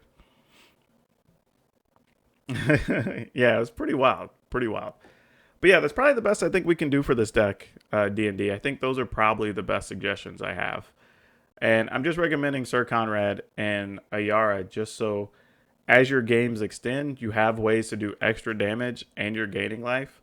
And then combined with stuff like Cruel Celebrant and your Bloodthirsty Aerialist, it gives you a little bit more reach and makes it harder for your opponent to kind of punch through a bit. So, hope that helps. I mean, it's kind of a little departure. I don't know if that's really what you were looking for, but hopefully that answered some questions. Yeah, I was glad I was able to get that up there. I'm kind of learning how to operate all this on the fly really fast because I've been trying to set stuff up previously. I guess while we have so many people in the stream, I'm going to give everybody another chance. If you haven't yet gotten a code for me, let me know while you are in the stream so I can get you taken care of. So we can make sure everybody gets something before I bounce out of here. The other thing is, too, what do you guys, or I say guys and gals, people in the stream, what would you like to see next? We have, like I said, we're probably going to do this for 1 or 2 more days just because we're getting toward the end of the season, and I want to make sure I stay inside the top 1,200 so I qualify for the Mythic Tournament in, I guess, late January, early February, whenever the thing's supposed to be. But I at least got to make sure I stay in the top 1,200 by the end of the season. But once we get past that, like I said, when we're about 2 days out, I'm probably going to go to something else. So we can build codes for all kinds of things, Jazzy. We've not gotten you one previously. I don't know how that's happened. You've been here before. Oh, you were here when we didn't have the codes previously. We just got some more. So, yeah, let me dig one up for you because you definitely deserve one. You're a regular around this place. Let's not have you go without. There you go. Check your messages, Jazzy. We got you covered there. No, I don't think you did, actually. I don't see one in our messages, so I don't think you have one. Do I have a limited amount of codes? Yes. These are not infinite. I don't have a magic machine that just generates codes. I have a set number that are generally kind of just randomized on my side that I can give away, but yeah, I mean, I have a decent amount left, but not a ton. I will try to replenish them again in about a month-ish, so these probably won't last through the next 3 weeks, but we'll see. But yeah, so we have the ability to do another box opening. I'm trying to procure another collection, but we'll see how that goes. We're back and forth in messaging, and some of the people are having scheduling issues because of the holidays. So, we got to see if we can just really connect our schedules and I could get those. We get to do, so we can build a brawl deck. We can do a box opening. I will probably do a giveaway anyway sometime here. We may do this for New Year's. That's only 5 days away. We may just do a New Year's giveaway where I pull something out of my closet, which is probably old booster packs of something. But I will create some kind of game that we will be doing giveaway. So by the way, if you're in the stream and you want to be part of all this, anytime I'm giving something away or have something to hand out, be sure to smash the like button so you know when I'm on. because we just do it randomly and we just give stuff away. So it's better to be here than not be here. Even if you're here and just open the window and then you're somewhere else, that's fine. That still helps us out. I get viewers on the channel, which helps me eventually possibly reach partner. I don't know. We'll see. But, but you know, it's better than not. But anyway, we can do that. And then, yeah, those are probably the 3 big options. So would you guys rather, I guess, when we have the next opportunity, build a command or build a brawl deck that I have to play, or would you like to see a box opening at the next opportunity? Actually, can I create a poll in here? Is this how I do it?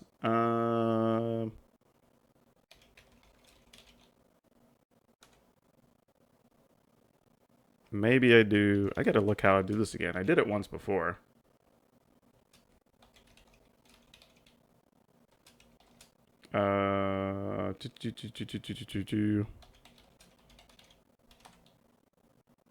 Dang it. Okay, let me look up how to do this in Nightbot so I can give you guys an official.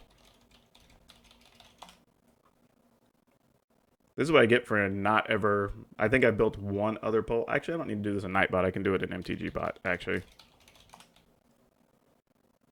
Which is probably easier. Yeah, I have 2 different bots kind of lingering behind the scenes to help me out.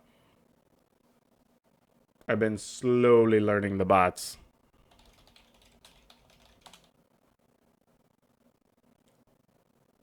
Though, MTGBot's site has been slow. Okay, here we go. Let's go with...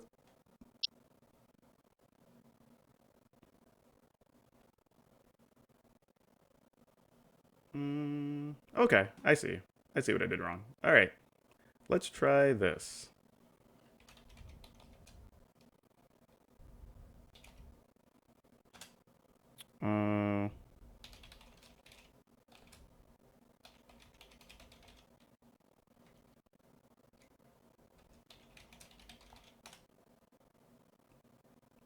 There we go. Get to type either brawl deck or box opening, and that'll give us a vote. We have just over 1 minute for people to get their votes in.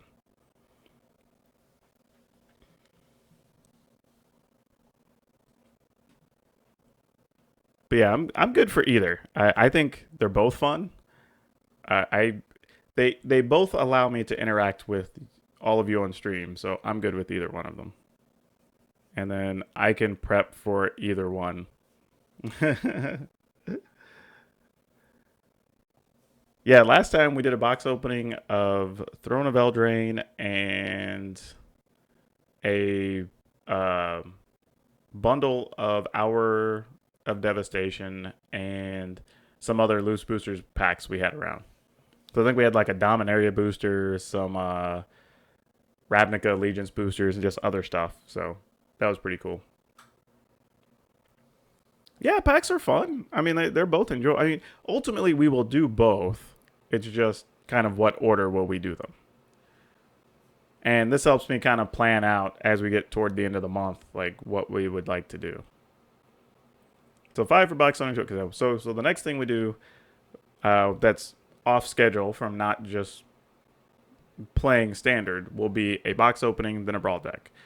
What we will do, at least during one of those, we will do a giveaway, and then probably the stream following both of them being complete, we will do one as well. So I will dig up some old boosters, maybe some rare things I have from when I was at Wizards. I think I have some like weird things we got that are like a Wizards clock, or a clock with the Wizards logo. I think they gave us some glasses one time for an outing with the Wizards logo on them.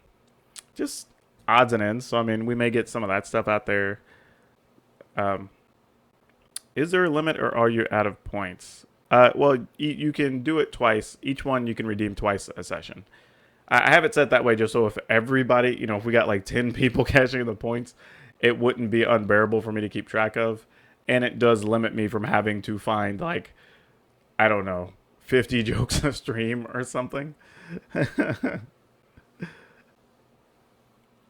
But yeah, it at least allows us to kind of keep things going and keeps it within reason for me. But yeah, this was a fun stream, y'all. Everything worked out great. The deck's performing extremely well. Uh,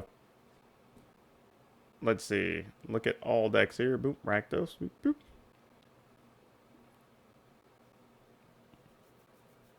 So yeah, actually, I was looking at the total decks that we played. That wasn't actually the proper list we were looking at. Though it didn't really change the top decks. They're still at the top. It's just the order is flip-flopped. But it's still Jund Sacrifice, Simic Flash, Rakdos, and Golgari Adventure. So still roughly the same decks, no matter how you look at it, really. Oh, excuse me.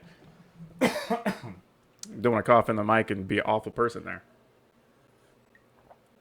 But yeah, this set is all still really good. Like I said, we just crushed it today. It was a really good stream. Way better than I thought we did when we got to 10. I thought we were like, I don't know, 4-3 or 5-2. I guess a couple of games, just a couple of matches went to 3 games, just took a while, so it just felt worse than it was. But yeah, 1, 2, 3, 4, 5, 6, and 2. So that's pretty good. The only downside is 6 and 2, and we only really gained like 30 places because those 2 losses really hurt us. I'm not sure if it's just because of the loss itself or because one of those losses was to somebody still in the percentages and not in the actual numbered ranks. There's a belief that behind the scenes it kind of is counting both your total record for the season and somehow working that along in a ELO style setup where the ranking of your opponent also matters, how high or low you drop. So I don't totally know, but it's cool. Like I said, it would be nice to be up closer to the top, but the goal, there's no bonus for being number 1. Like number 1 is going to get the same thing number 1200 gets. So the goal is just stay inside of 1200. But I'm really pleased with the deck. The changes we've made have been phenomenal. We're at right around 70%, which is great. I mean, it's hard to ask for a lot more. I mean, getting higher than that would be unreasonable. And I'll be honest with you, if we were, say it, I don't know, 80%, I would begin to question the quality of the opponents and the play of the opponents more than I would the quality of the deck, because I've played enough Magic to know that like 80% is just unreasonable and not realistic to maintain. 70 though is still really high. I mean, some of that, as you've seen on the stream, is like some of my opponents making bad decisions. Obviously, a couple of them kept some bad hands. You know, once or twice we gambled and got lucky, so that's fine. But if we're anywhere above 60, 65, I'm still pretty happy with our results overall. Like, it's paying off being on here and getting those matches in. Also, if anybody wants the deck, you can just hover over the stream, the video, and to the right, you can go to the deck hub, and it has my most recent decks there. So you can see that as well. I updated that this morning.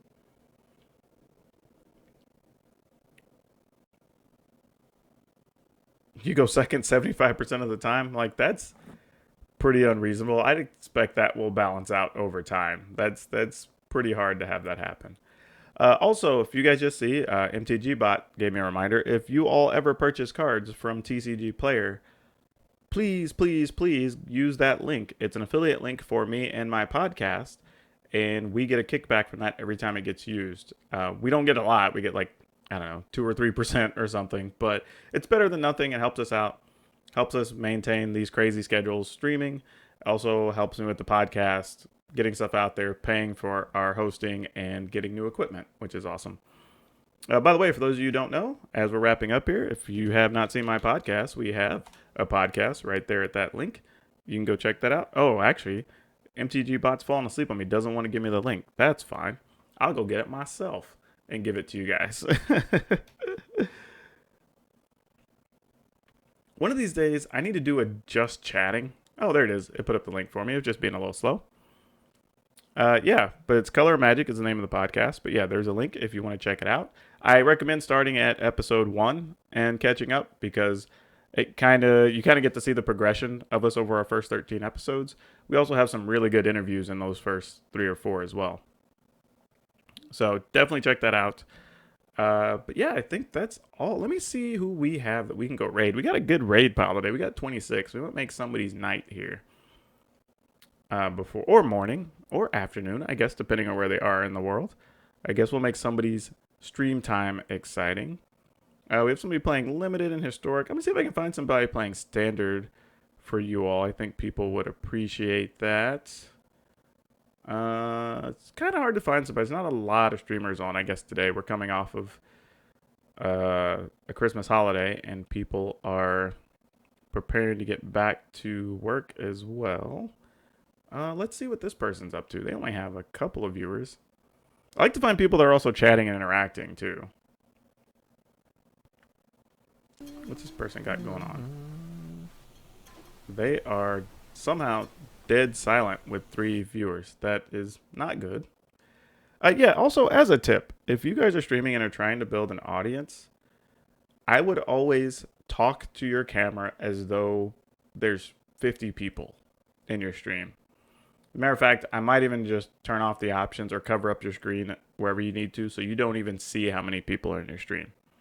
And just treat the stream as though there's always somebody there, because I think that's a failing of a lot of people, that they're waiting till they get this big crowd, and until then they're just going to be quiet and do their thing.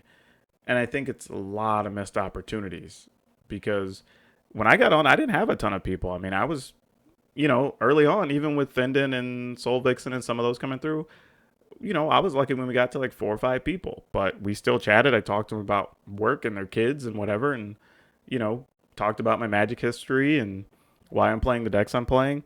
And, then that became 10, and that became 12 and 15, and now we had 30 plus tonight at one point. So that's really how you build it. You have to interact with people. I mean, even on the Magic channel today, being on a holiday, there's I don't know, 20, 30 streams that people could be, or 50 streams that people could be watching. But you guys chose to come stop and hang out with me. So I'm giving you codes away. I'm going to be doing giveaways. I'm going to be doing fun and different things to entertain you, because you're making the choice to spend your time with me. And I think that's the thing other people have to also learn, is that you don't just build up the audience. They don't just come to you. Like, you have to start getting 1 or 2 people, then they follow you and they come back. And it is a very organic thing, Your life total becomes 10. Okay, here's somebody. They're playing a really cool black-white control deck here. So yeah, if you want to see some Esper control action, or actually it looks like just Orzhov, here's somebody we can go raid. So I feel pretty good about that. That'll be a good one. So yeah, that's going to be it for me tonight. Thanks everybody for hanging out. We will definitely do this again tomorrow. And like I said, here in a couple days, it looks like we're going to be doing a box opening of some kind. So I got to pick some product that we're going to tear into. Also, we need to think about how you guys want to celebrate the 60 days, because tomorrow will be the official 2/3 point. So do we want to do like a 24-hour stream? Do we want to do a charity stream? Do we want to stream of a different game? Do we want to do some wacky box opening? Like, I don't know. We can figure something out, because I think there's an opportunity there. But yeah, I think that's going to do it. I got to go get some sleep. So whenever you're watching, wherever you're watching from, good morning, good afternoon, good evening, or good night.